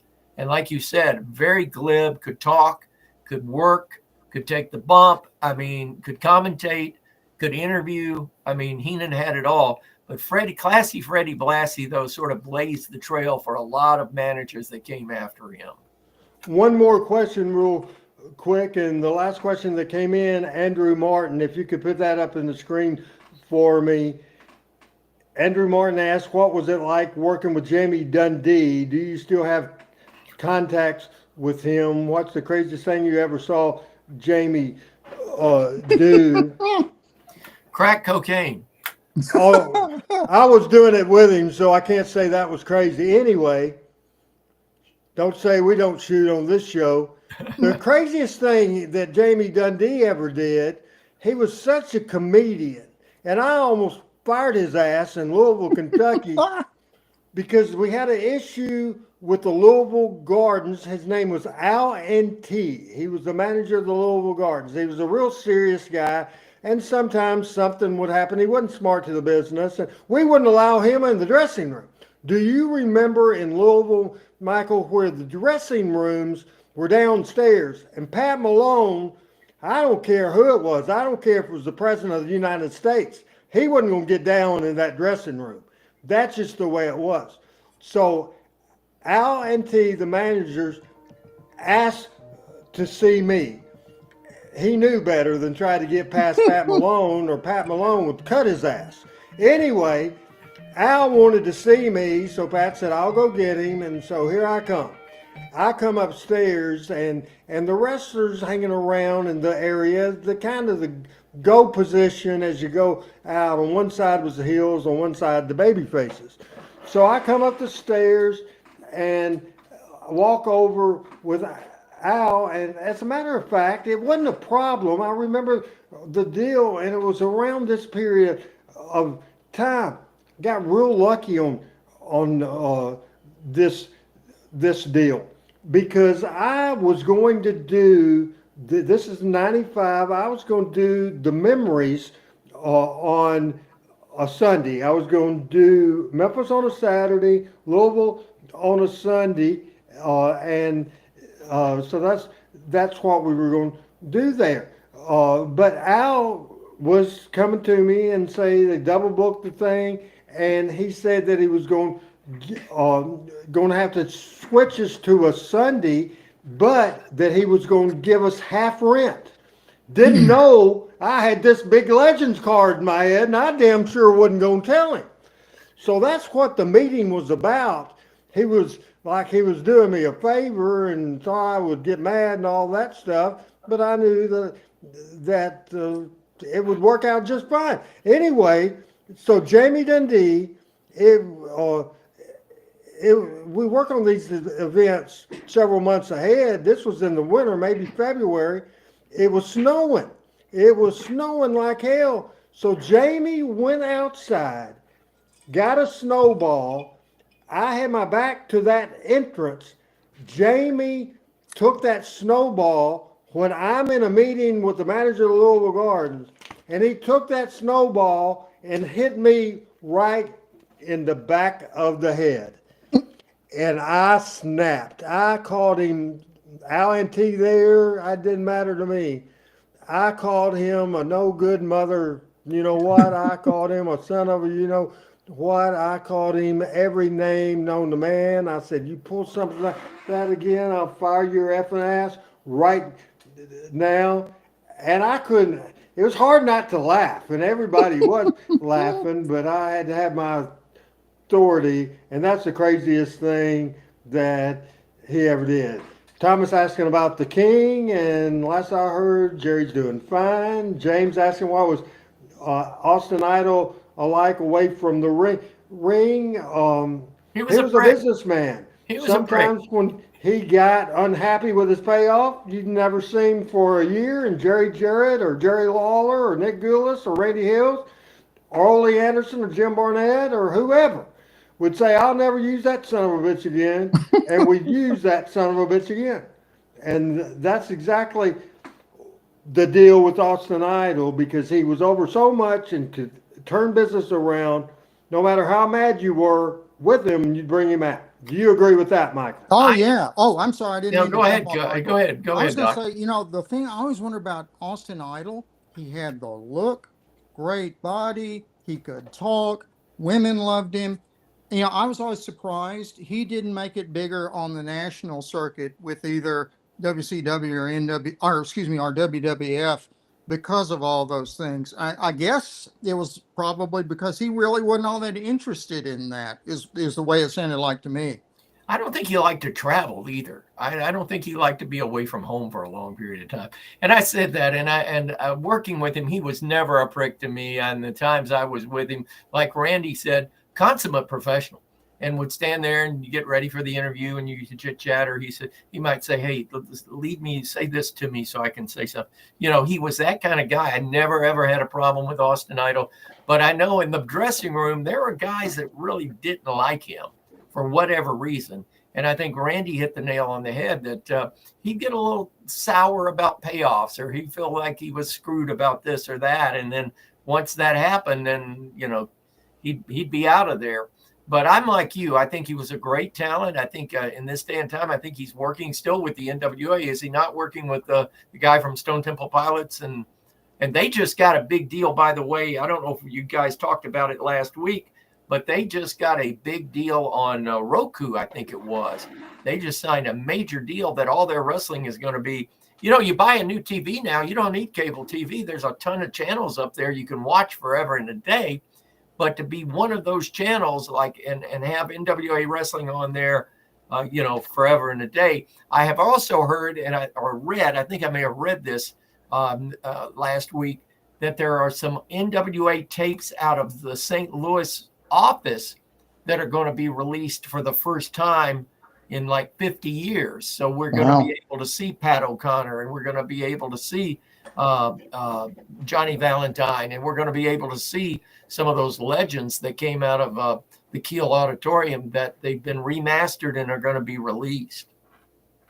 Billy Corgan of the Smashing Pumpkins is the owner of the NWA. I said Stone Temple Pilots. All those garage bands, and it was the 90s. They're all they're hodgepodge together. You place one here and one there, and this one overdosed and that one overdosed, and Billy Corgan survived.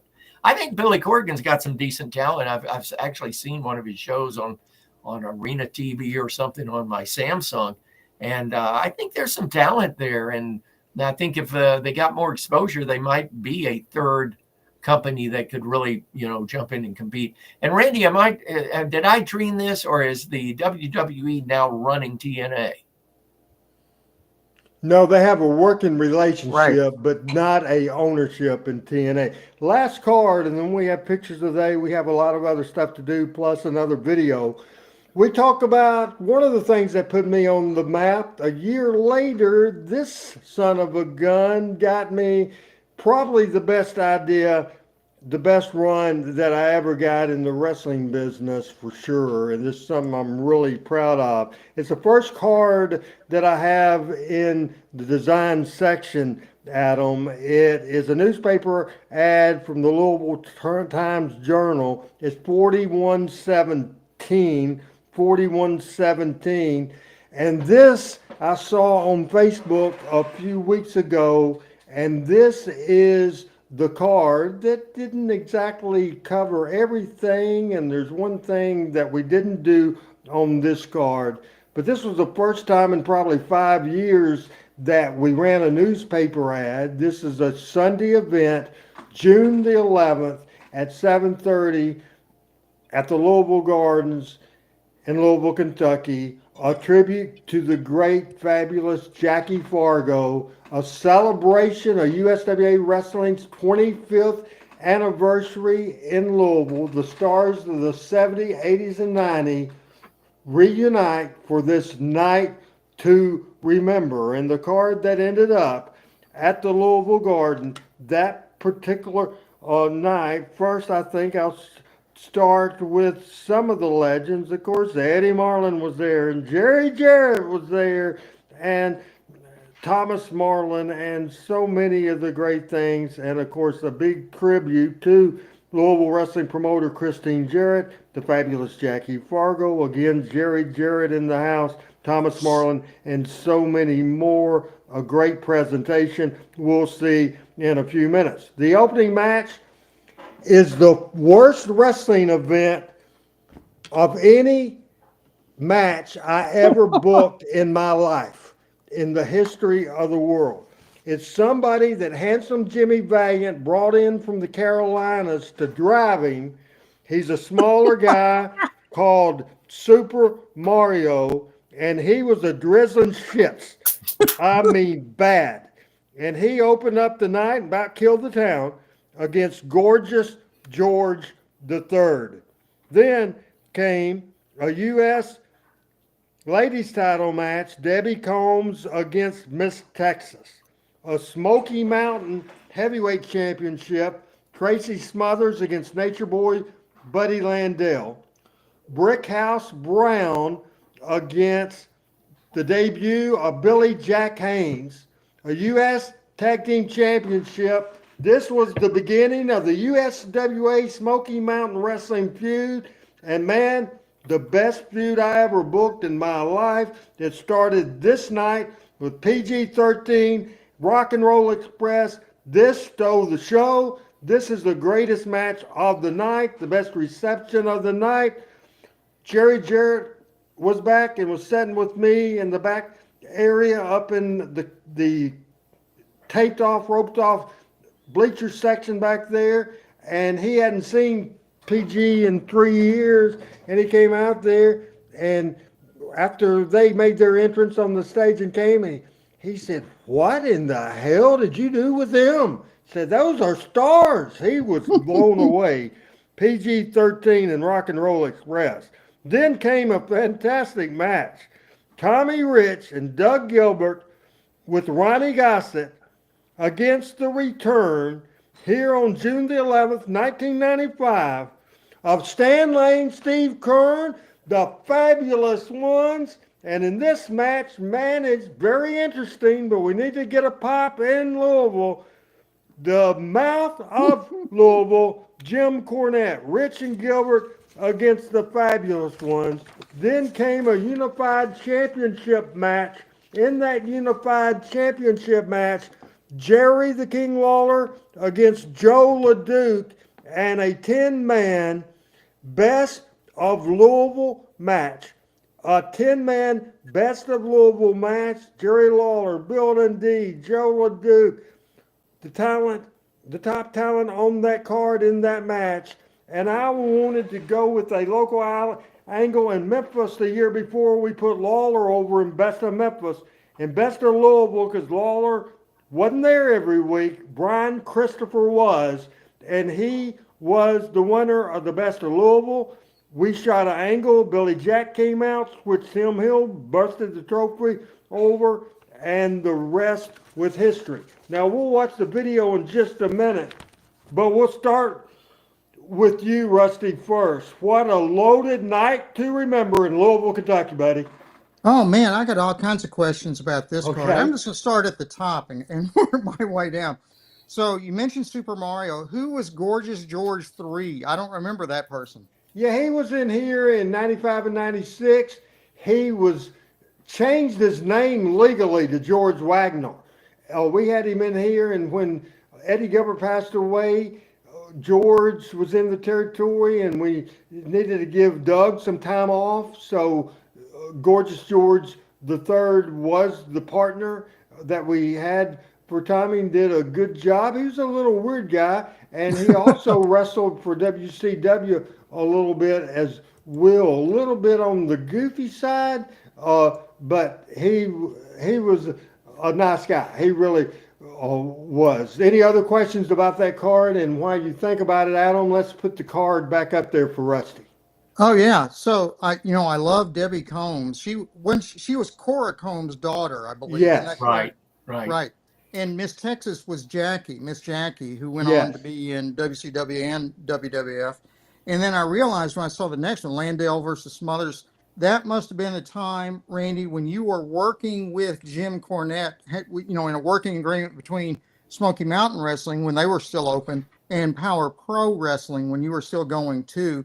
Um, which is Let how me the stop. Let me stop you on that. First of yeah, go all, ahead. this was a '95. Power Pro didn't start to '98, so this is strictly the USWA Smoky Mountain thing. But this was night number one of the relationship. Night number Okay, one of the relationship. It intended to be just for this big card, and then it evolved in the Smoky Mountain USWA feud. But initially I it was get a it. night only thing, but it turned into something big, Rusty. And that brought me down to where I was going to ask next. So PG-13 versus rock and roll. I assume at that time the rock and roll were Smoky Mountain guys, and PG-13 was obviously a Memphis or USWA team, correct? Now, in the people's mind, because they never heard of Smoky Mountain, True. we brought them in as the iconic, legendary legends, former Right. Memphis guys. They came in as a babyface team, and we did the big switch later in the night. That was absolutely uh, tremendous. Any other comments about the card there, Rusty?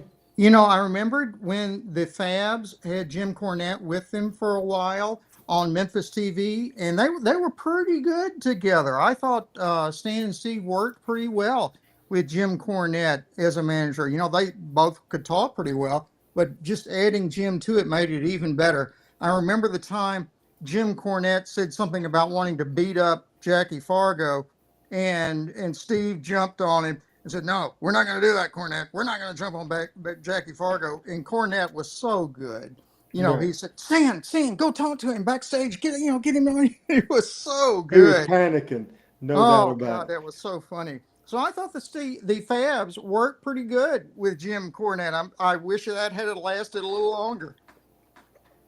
Real quick, so Michael Adam can look at this card again from 1995. And what the hell were you doing? You couldn't make 1994. What were you doing in 1995? I was in St. Louis, and I remember this card because it was right before I started coming into Memphis to do shows again.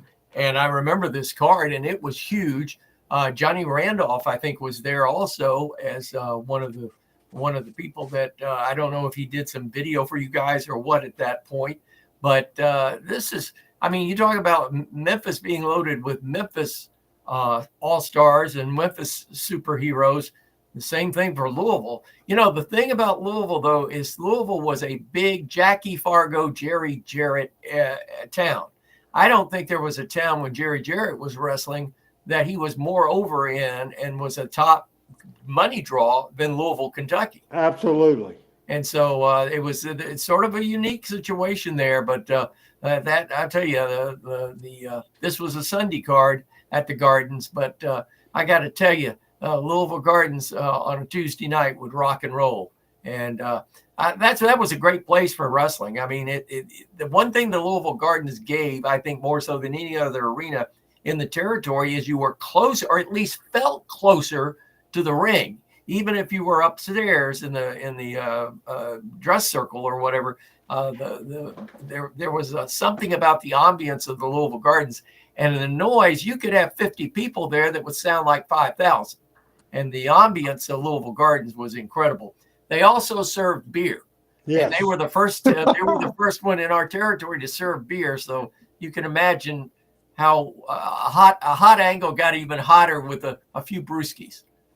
Hey, Thomas, you said why did the Fabs never go to the WWE? They never went as a tag team. Both Stan Lane and Steve Kern both went to the WWF at different times for sure. Now, Adam, is there any way for you to do audio? Because you need to assist me on this. We found a tape that's labeled USWA Wrestling from June the 10th of 95. But this tape showed highlights of the June the 11th, so that's impossible. It's labeled on a week that before the event ever took place. So this setup, this is a TV show that Randy West put together. It was a 2-camera shoot. So Adam, if you can hop on audio-wise here, if you can. Am I explaining it right? Because you found this audio.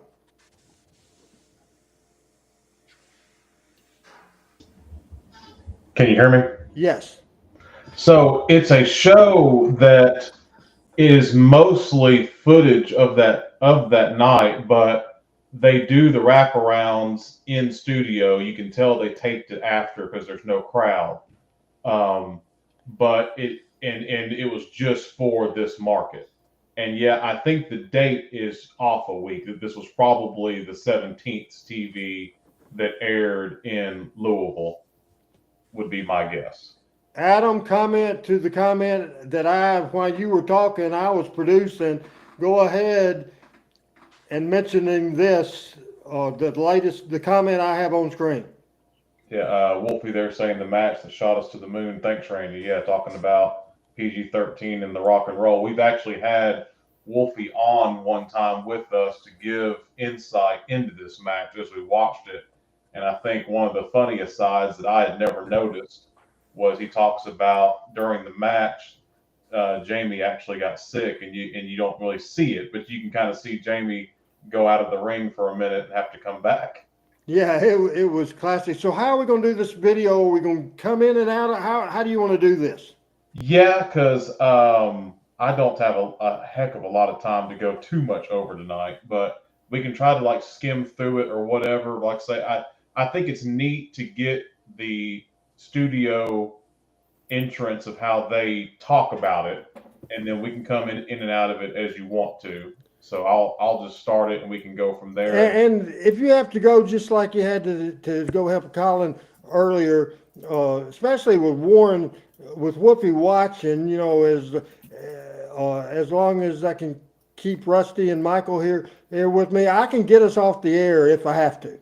Okay, I'll get it started, and we can go from there. And this is also an open that we don't show a lot from USWA that I always thought was kind of a neat open. And I was always curious if Randy West did this open or if the TV station did this open, but we can show that real quick. All right, here we go. We're watching Night to Remember, Louisville, Kentucky, my favorite arena in the territory, hands down. This is Louisville, Kentucky at the Louisville Gardens on June the 11th of 95. Highlighted this, we put this together for TV.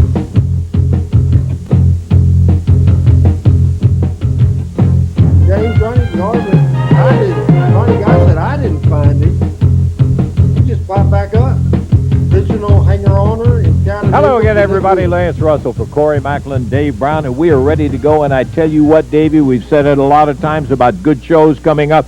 I think today's show is one of the best layouts I have ever seen. I love the material we're going to be doing. It's a special show today. We're going to have some highlights for you. We're going to have a lot of things, but we're going to include some highlights of Memphis Memories 2, which happened at the Memphis Mid-South Coliseum, and also, of course, the big Night to Remember at Louisville Gardens. Right out of Louisville Gardens. In addition to that, we're going to be seeing like a match with the Rock and Roll Express against PG-13.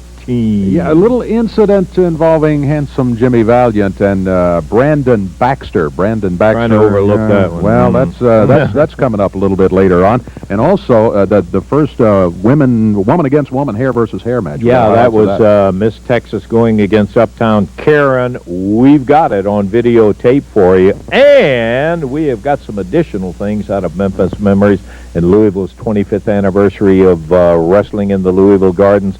They're going to be shown. We'll have the best of Louisville elimination match. All of it's going to be right here on today's show, in one show, buddy. And more, too. Yeah, we'll get back to it. Let's get ready for it in just a moment. Kind of odd seeing an open, Michael, without the crowd. First of all, I think that, if I'm not mistaken, I think I tell you, Dave, I tried to make it a practice. You had served You had two as TV a stations in reason Louisville for running ignorance. USWA But in wrestling, and Brandon Channel 41 was Baxter's one of them, and I think there Wave is 3 no was the reason other. for And if I'm not mistaken, and this Randy West may have brings to into the USWA. chime in He on has this come if in, he's he has watching. been a I burr believe under they the saddle created ever a since different we open first for saw the him, and different he hasn't stations, so it changed wouldn't as look like the Thistleford. exact same show Interestingly on enough, both stations. Hence I is may be getting wrong, but I people believe that's what happened there. My memory is Channel 3 went up, and we went to Channel 41, moved the TV from a Saturday to Sunday. This is Brandon Baxter's first debut in Memphis, I believe. Let's watch. Nice hair. Show no respect to anybody. I saw one incident I liked a whole lot, though. It was one involving Jimmy Hart. I wanted them to show that tape today, but as always, you probably have been greasing the palms of the producers because that tape's not shown. You're the worst announcer in the history of wrestling, and, you know, do you remember that incident that Jimmy Hart did to you? Oh, listen, I remember everything about Jimmy I've got Hart. you a little present. I've got you a little present. Yeah, I'll bet. Why don't What? we just go ahead and relive Hey, that? come on, all right. Now get that flower out of here, Brandon. I'll tell you what, you won't be back in here any at all. Hey, they got a surprise for you.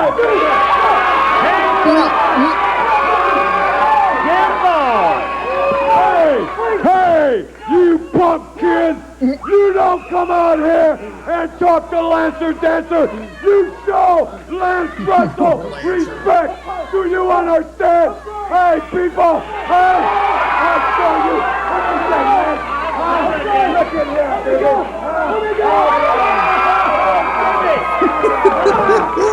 Brandon Baxter, welcome to Memphis! Jimmy, my boy, I love you. Thank you. While the smoke is clearing. We got a lot more to go, including a big match between the Rock and Roll Express and PG-13 when we return. I crown thee the new king, Paul the King Ellering. Where Jimmy Hart was playing coloring Jerry Lawler's broken leg. The new king of Night to wrestling. remember in Louisville was just indeed every bit that. I was so tickled to be able to be there, and one of the great things that took place was the title match that took place between PG-13, Wolfie D and JC Ice, against legendary Rock and Roll Express. Let's share it with everybody, Dave. Through the feud with PG-13's first major feud was the Eliminators, Perry Saturn and John Cronus. And that got them over because PG whooped the Eliminators 5 weeks in a row. And then they had a great feud with Rich and Gilbert that put them on the mark. And apparently Adam's running through this, and this is one of my favorite matches. Let's just see where he's queued it up to. You know, Panini says Lancer Dancer, I heard, and that was where it was hair versus hair. It was a little hairy for Miss Texas for a little while. No doubt about it. And not only that, then she was going against the one and only Debbie Combs in another match, too. We got some highlights of that coming up. Okay, let's get and take a look at Miss Texas. And Miss Texas tripped up. Karen is over the top. 1, 2. She gets out just at the count of 2. Whoa, let me tell you, I thought that Karen had her. I thought she had her with that 3 count. Thanks for Dundee. Boy, look at this. Miss Texas sets up down. Karen gets the shoulders. 2. That's it. She got her. We got a hair saving, Lance. Holding up down Karen. Miss Texas, Bill Rush, Randy Hales is taking 4 of them to hold up down Karen and get that hammer. She's kicking and scrambling away. Randy, they're holding the leg. Yes. Stacy Carter from I'm getting free looks. Hair salon. If you know what I mean. Is trying to get the hair. Michael, is this the first time a lady ever lost her hair? She's a professional at this, and she's going to get it, I promise you. It was not the first time. Bill Dundee's wife lost her hair. I mean, in a wrestling match. The people are kind of like we are. They're starting to feel sorry for Karen up there. Oh, man.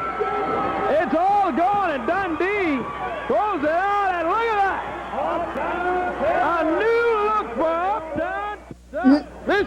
this. Flying pass off the middle of one, and Debbie Combs rolls out of that one. So everything that Miss Texas is shooting for in this title bout Michael, is how not do you working. think this looks Debbie at the Combs, Louisville get up in Gardens? the air This here. We're gonna video is from see an Louisville. airplane spin, yeah. Now they're looking at Airplane spin. Now they had the house lights were up for this match, where normally you just had the ring light on. In Louisville, but for this match, you see the house lights are up. These are two girls that could work like guys. I was going to say, are these two tough girls or what? I'm telling you, these two, I wouldn't fight either one of them. And Miss Texas was on the bus with a bunch of guys from Dallas on many a night, and she could hold her own, whether it was talking, drinking, or whatever they were doing.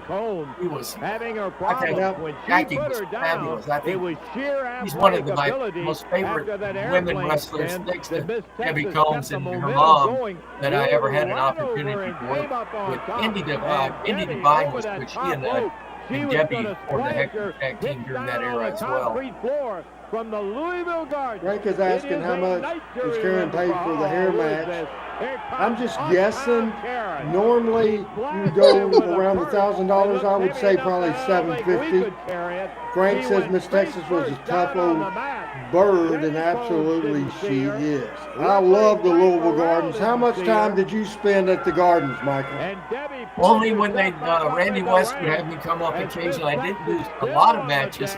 I did do, the one I remember the most was going up for the Lawler Gary Von Erlich series, where we ran it in every town for the entire week, and I was at every town. And that I remember. That was a crazy time for the crowd there. Was just insane. But Louisville, that was the great thing about Louisville. When Louisville was down, Louisville still was up. Is that fair to say, Randy?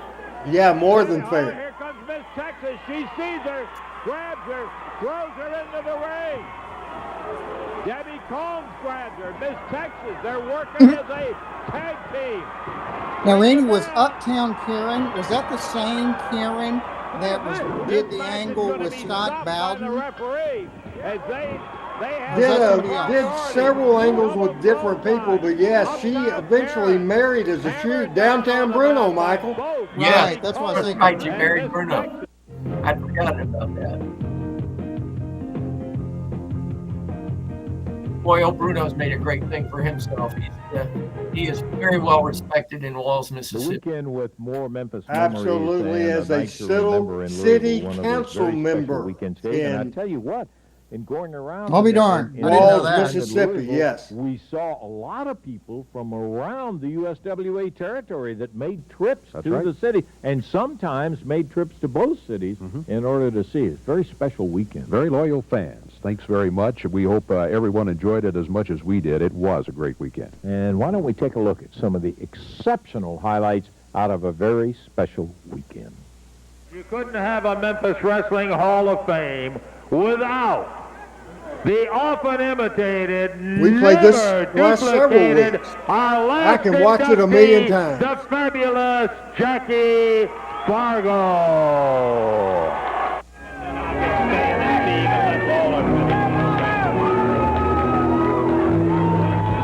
Who else but the fabulous Jackie Fargo? Jackie, come on up here. If I'm not mistaken, we're coming up on the anniversary of this NASCAR. I think so as well. You know, I may have mentioned this before to you guys, but I remember back in, I guess it was the late 70s, early 80s, one of the TV stations in Memphis did not online, but a poll where you had to call in, I believe, to say who was the greatest athlete in Memphis history. And at that time, the #1 vote getter was Jackie Fargo by far. You know, there were no professional teams to speak of in Memphis at that time. So wrestling was the game in town for athletics then. Absolutely. And Michael, to go to your comment, Jackie passed away on June the 24th of 2013 in North Carolina. I'm very proud to have lived my life as a professional wrestler. Very lucky human being to have wonderful family. Judy is with me tonight, my daughter Brandy and Charlotte, and my little Jennifer. I feel like I'm the luckiest man that ever lived to be a professional wrestler. And I owe it to you, to everyone in this arena, to my enemies, some of them, and friends. What a great, great honor to have been a professional wrestler.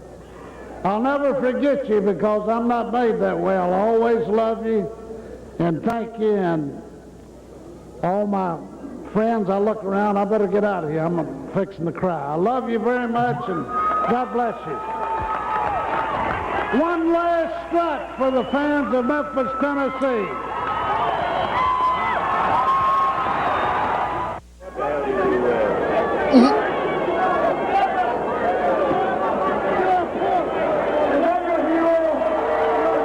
Now, Brandon's bald now, Michael.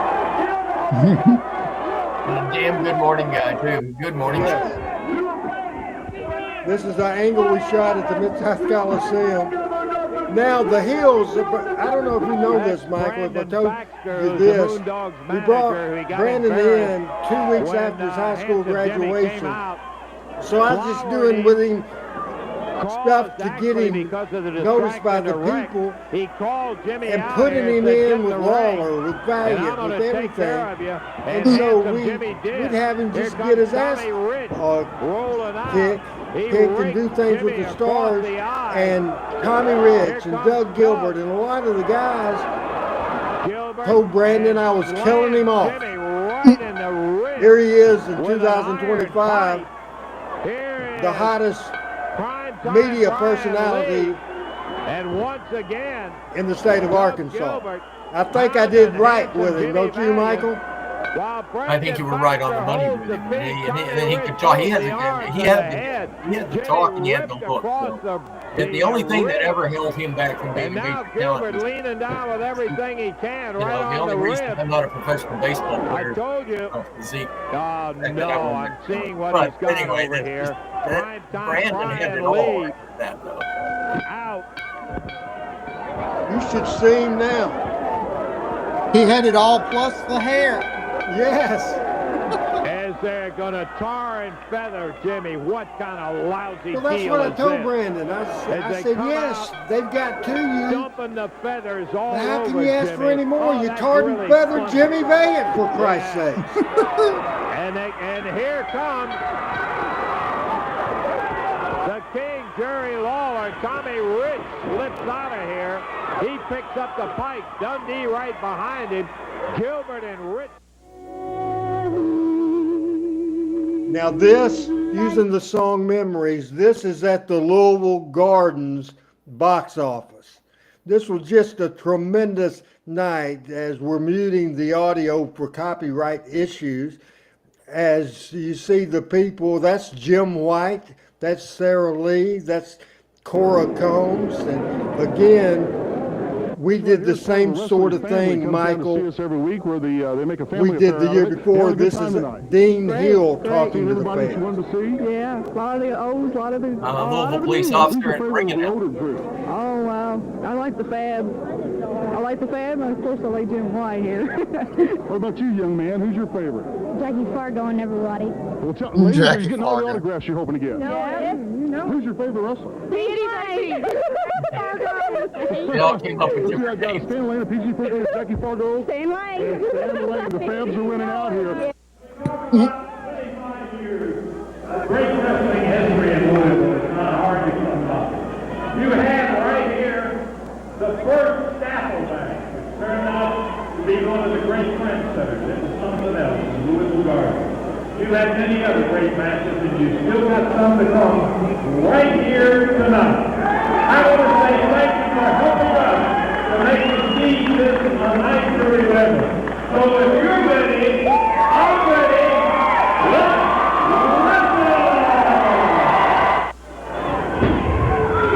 Joe Ledoux. And this match was not good.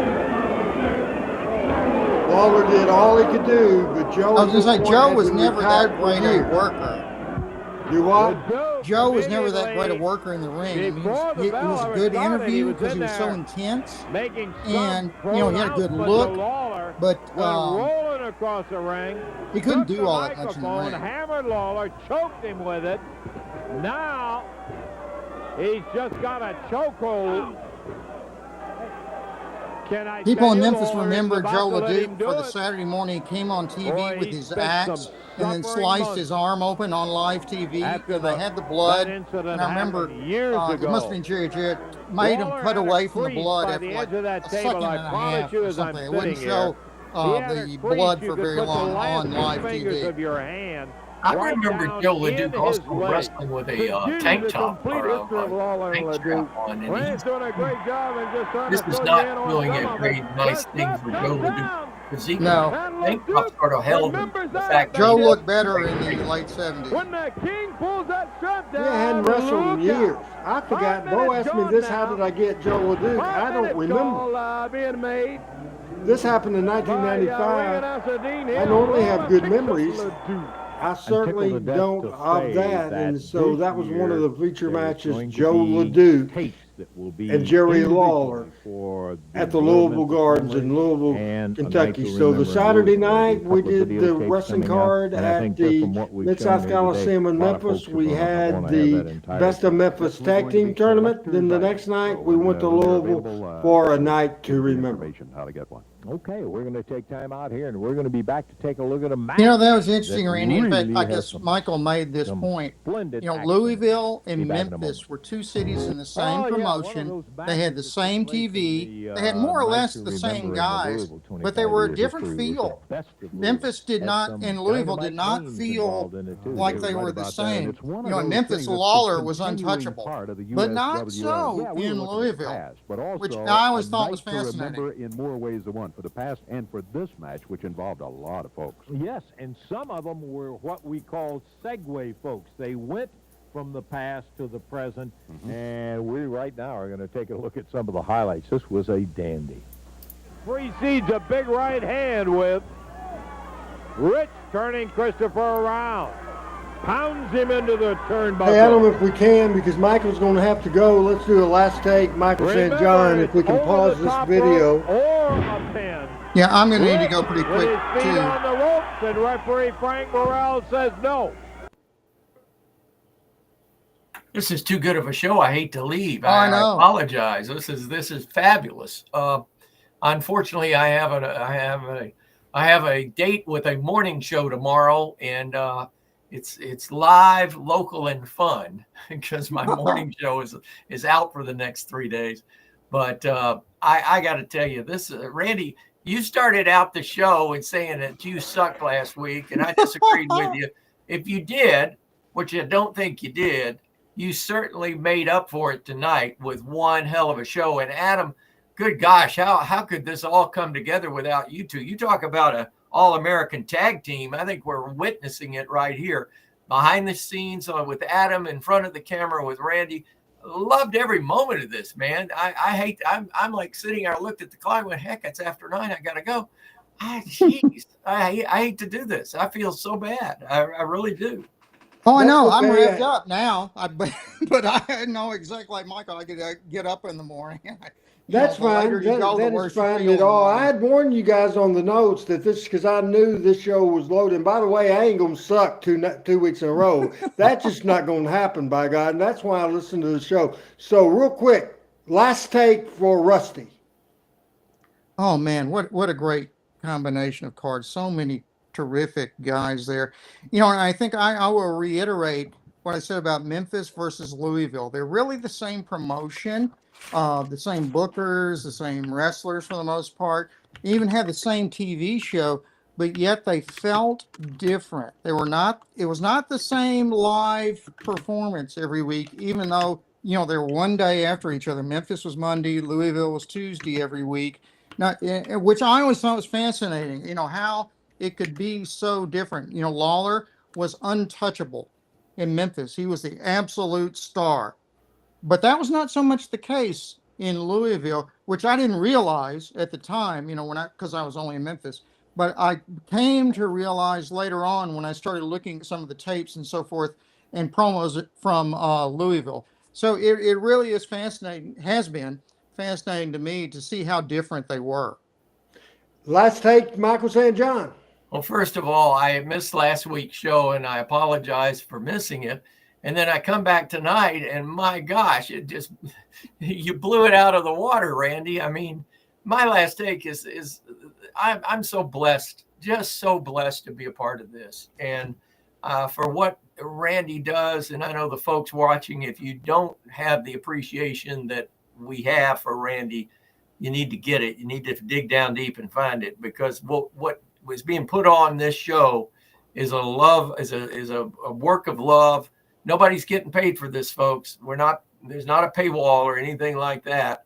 But between Adam Dunn and Randy West, the brain trust of this thing, I'm just a mouth, and I probably have no business even being here. And I'm just so blessed to be with him. Doc, you've been a wonderful addition. I think it's been a fabulous addition. I miss Pat, because Pat gives us a whole different perspective, and I really miss Pat on this show. But my last take is just thankfulness. Thank God, and thanks to these people, and thank you, Randy and Adam and Doc and Coach and Pat, for even letting me be a part of it. I am humbled. I am honored. And Randy, thanks for putting up with me. And I love you, brother. And hey, we got to take this thing to the next level. I'm all about taking this to the next level. So anytime you're ready to go, guys, it's time we jumped on a network and had the help of our listeners and our friends and the folks that watch this. We love you guys. And thank you so much. But again, to our crew, and especially you and Randy and Adam, thank you so much for even allowing me to be a part of it. Thank you, Michael. Kiss Joshua good night for me, and we'll see you next Tuesday. By the way, I bet the reason I sucked last week, I was so depressed. It was all your fault. I was so depressed. You weren't here last week. I just wasn't myself. But by God, I think everybody agrees. I got it back. I'm fired up. I'm excited.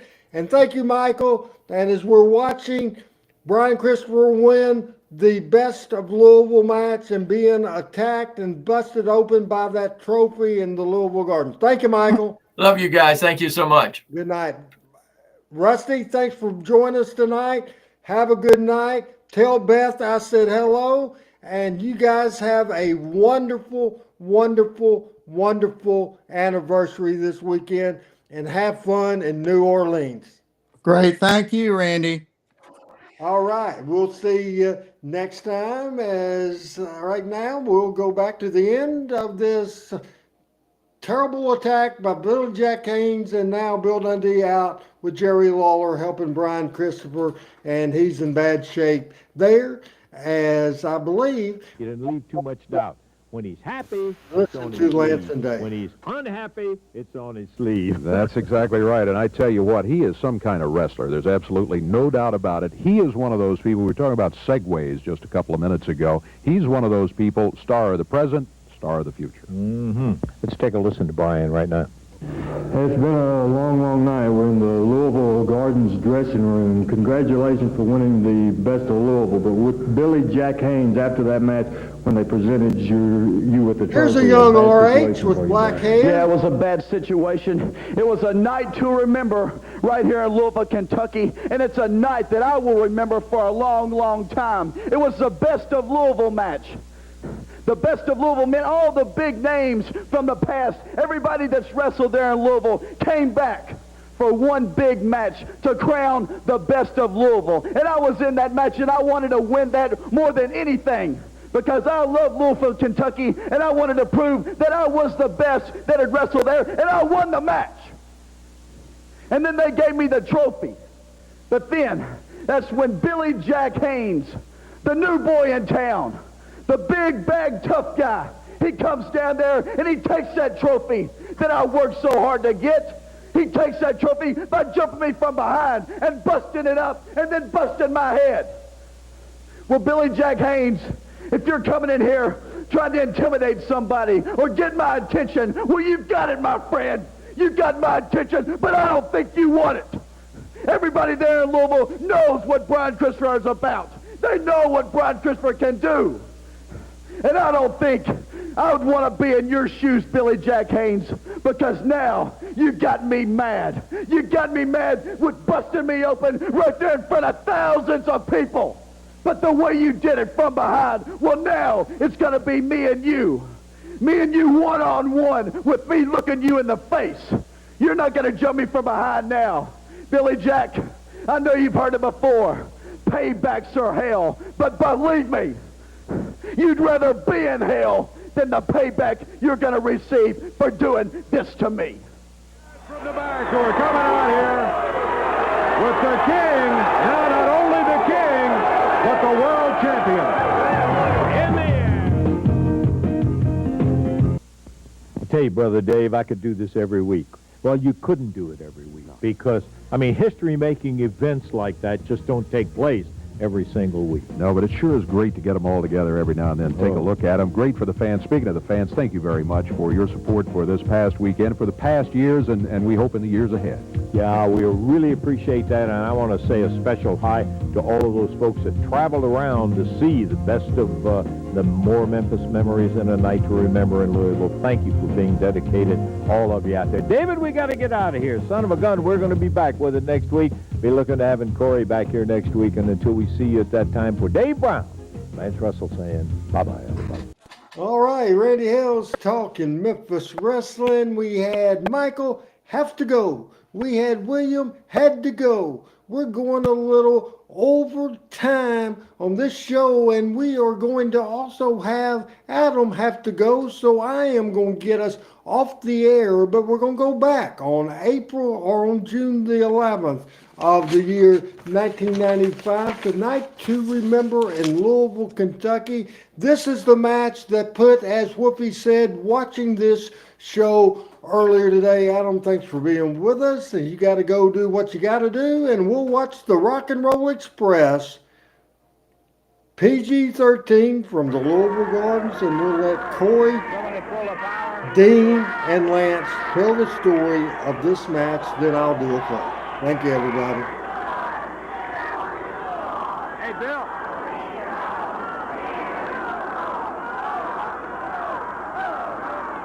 Hey, Rick, okay, we're off and running. USWA Tiger. Can I tell you, right here is one match that is worth the price of admission for the entire evening. A couple of people say goodbye to me. Well, we're not finished yet. We are. Tag champions defending against the NWA World Showing Champions, PG-13 Rock and Roll Express from Louisville, Kentucky on June the 11th on a Sunday night at the Louisville Gardens, Louisville, Kentucky. Beautiful hip toss and an arm drag. Michael had to go away. Dr. Robinson had to go away. With all of their Adam had to go away. The hubcap, the hood talk, and all This is of that. about a 20-minute match. These guys can wrestle. And we will Obviously, I don't have to make any certainly get us about off the Rock the and air. Roll Express.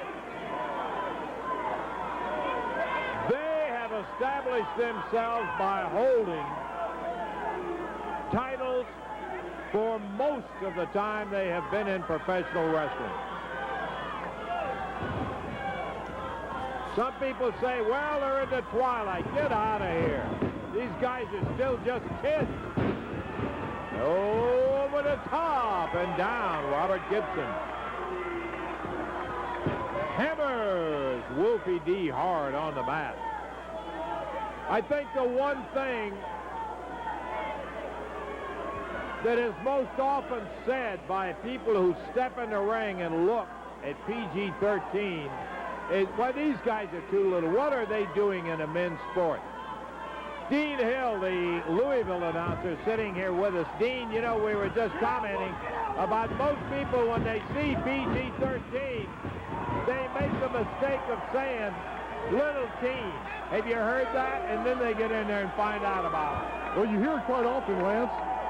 But a lot of people don't realize that size isn't exactly everything that makes a professional wrestler. It's knowing the moves. It's knowing the way the ring feels that in particular day. It's knowing the weaknesses of the opponents that you are in the squared circle with.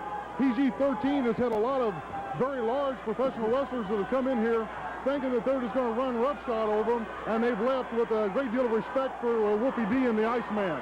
They just flat. Looking at JC over there, flexing those pecs.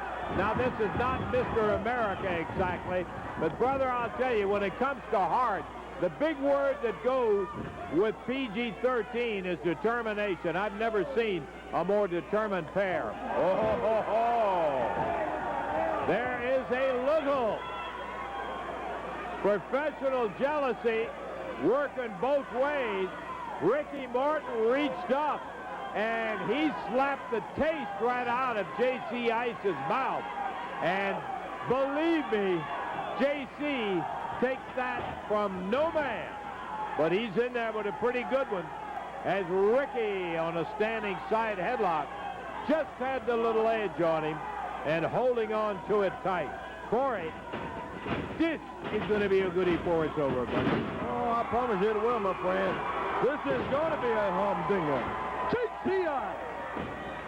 with a slap of his arm puts the open hand on Ricky Morton, and Morton in the corner trying to regroup, get himself together there with just over 4 minutes past in this sanctioned USWA Tag Team title bout. The challengers, the NWA World Tag Team Champions, Rick and Robert, the Rock and Roll Express, challenging J.C. Ice, Wolfie D, PG-13. J.C. backs out, reversal with Ricky Morton into the rope. Morton goes under. Robert Gibson jumps in with no tag. Yeah. Robert with no tag in there, just leaped over the top rope. Corey, you and I agree on 99%. I saw a tag from Ricky Morton. It's one of the slick things that they do. He made the tag before he made the whip. The referee evidently saw it because he let him in there. He did, in fact, tag Robert Gibson. Okay, thank you very much. Maybe I need some more glasses here. Because it was quick. Oh, you bet. These guys are so quick. They've been working together for so long, lads, that they've got such a great chemistry together. And it manifests right there. Great move from the Rock and Roll Express. I apologize. What a match. The match that made PG-13. The match that started PG-13 and the Rock and Roll in the Smoky Mountain USWA feud. Glad PJ, you're still watching. He caught Wolfie. Wolfie went right in. You know, I was determined to get everything in tonight. Just lifted up that knee and caught Wolfie D. Oh, man. Go over and they both nailed JC. Knocked him right off of the ring apron. But Doc had to go. Pat couldn't be here, and Michael had to go. Adam had to go. So I'm going to get us off the air tonight. Been a fun talking Memphis wrestling on a Tuesday night. I'm looking at the expression on Rick and Robert, and I got to tell you, these guys are the absolute consummate professionals.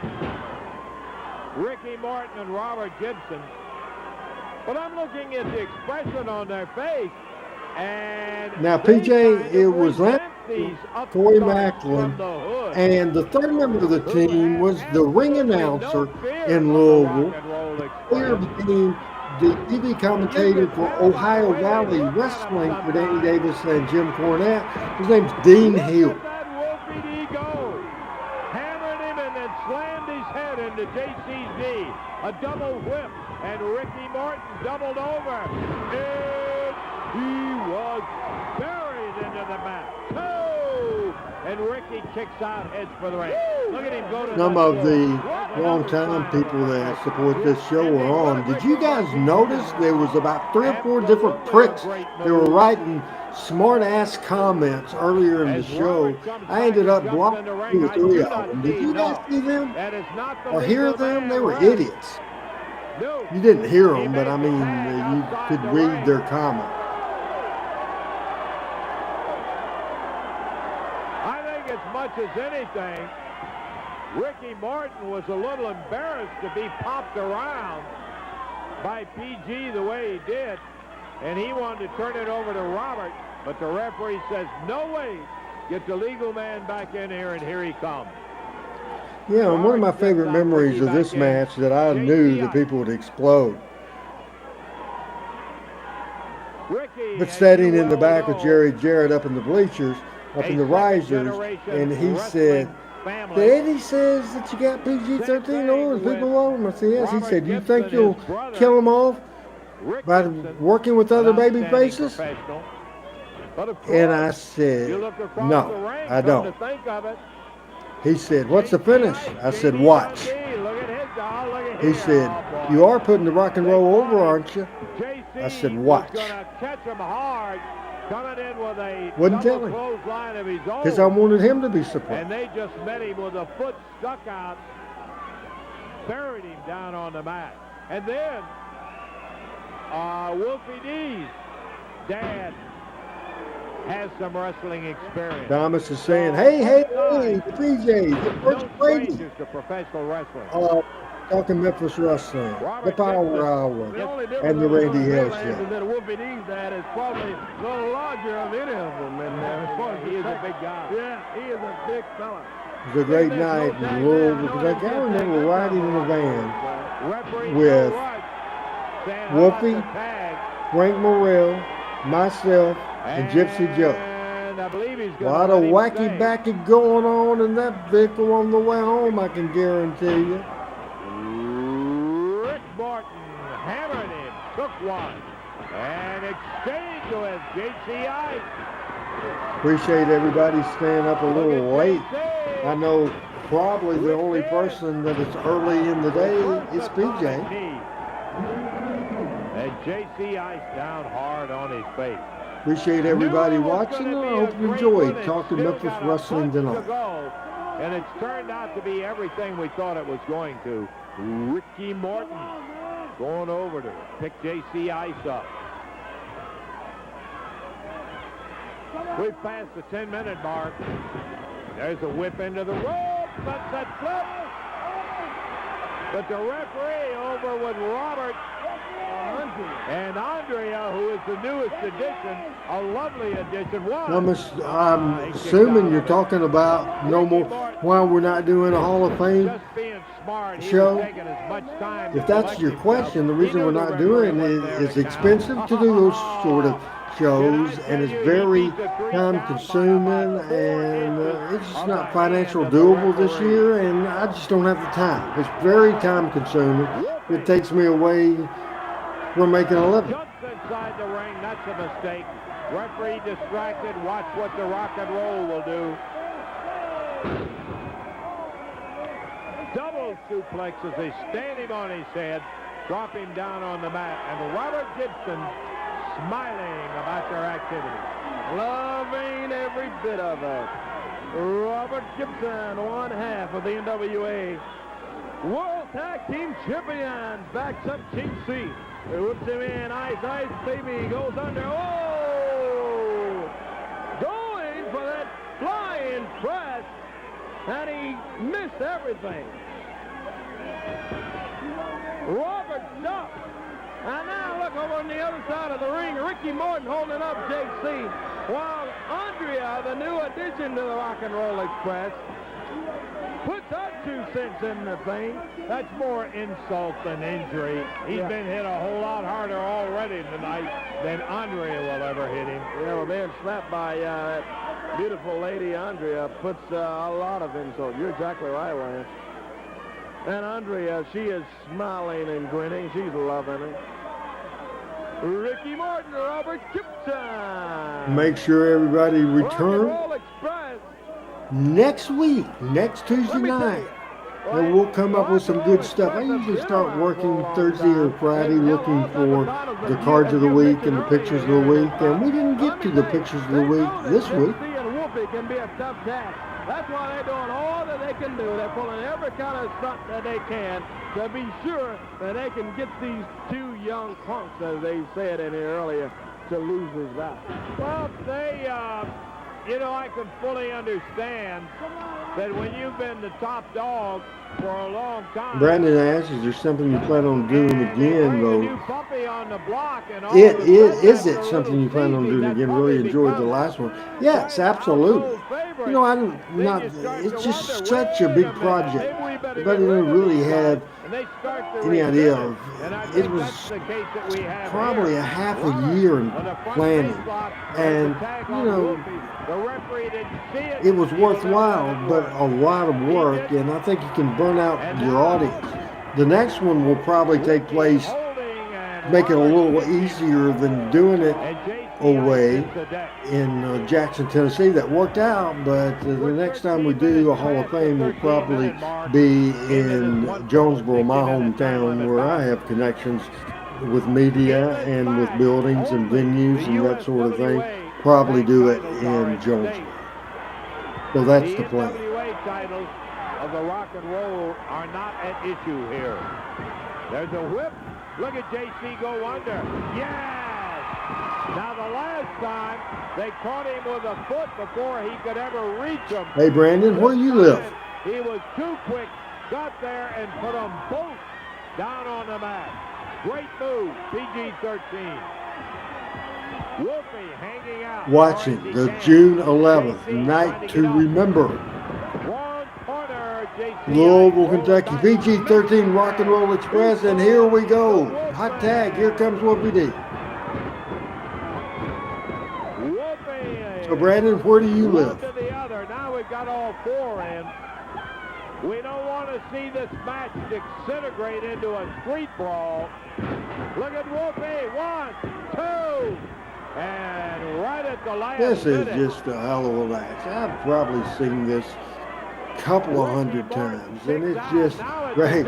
Granted, I should know that. I think I know somebody that lives in Jonesboro. By the way, this Friday and Saturday night, I will be at my class of 1980 Jonesboro High School reunion. That'll be Friday and Saturday. So I'll be opening the roof, I'll be letting it rain, and I'm going to give them hell hurricane, because all the hurricanes can give it hell. Give them hell and open the roof, but nobody can open the roof and give them hell like an old hurricane. This great sequences.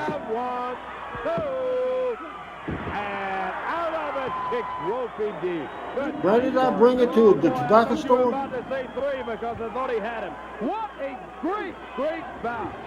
A night to remember. Louisville Guards in Louisville, Kentucky. Sunset flip. He's got him over there, Bill. Referee Bill Rice. That gets a 2. Ross has got Exciting match, without a doubt. Very, very hard job. Look at that. That Andrea dumped a whole handful of powder right in the eye of Wolfie D. Morton covers 2. And referee Bill Rice stops the count. He's asking Ricky Morton, hey, what happened? What's that stuff in Wolfie's eye? Wolfie rolls him up. He's got him hooked. 1, 2, 3. He had a 3 count. Gibson goes over. Not a very good looking DDT. He's Wolfie. What a great, great bout. Action continues. JC comes from behind. Nels Morton with a hubcap. He got him. 1, 2, 3, 16, 33 lands. PG-13 retains the USWA Tag Team title in 16 minutes, 33 seconds. PG-13 retain the USWA Tag Team title. How sweet it is. Andrea just walks over. She starts slapping JC eyes. What is she doing, Lance? Rock and Roll came up from behind and nailed him as This was the money. Had the good match. Sold the tickets. Sold the show. We do the angle, and this gave us 4 months. And then Rock and Roll came The up best behind him, nailed him through JC out. for the Smoky Mountain USWA and Louisville and Memphis both than the Tennessee territory had in over 5 years. Of the match, the winners of the match PG-13. Now we go the heat route. I decided to go the heat route after the match later in the night because I thought it was just the right thing to do. I remember meeting you, Thomas, and Brandon, I remember going to your shop, dropping the book. I'm glad that employee there didn't steal the book. It's such in high demand, I'm surprised they didn't take it for themselves. The Rock and Roll Express pounding on. Hey, what is this? I'm out and about on Parker Road all the time. As a matter of fact, today, Parker Road at Candelas at about 4 o'clock this afternoon. I live off of Stadium What is it? Boy. Yeah, boy. at DLP. Now they Hopkins, ended up winning the former match in Stadium there, Place and apartment. fair and square they did. Now And look across DLP. the ring.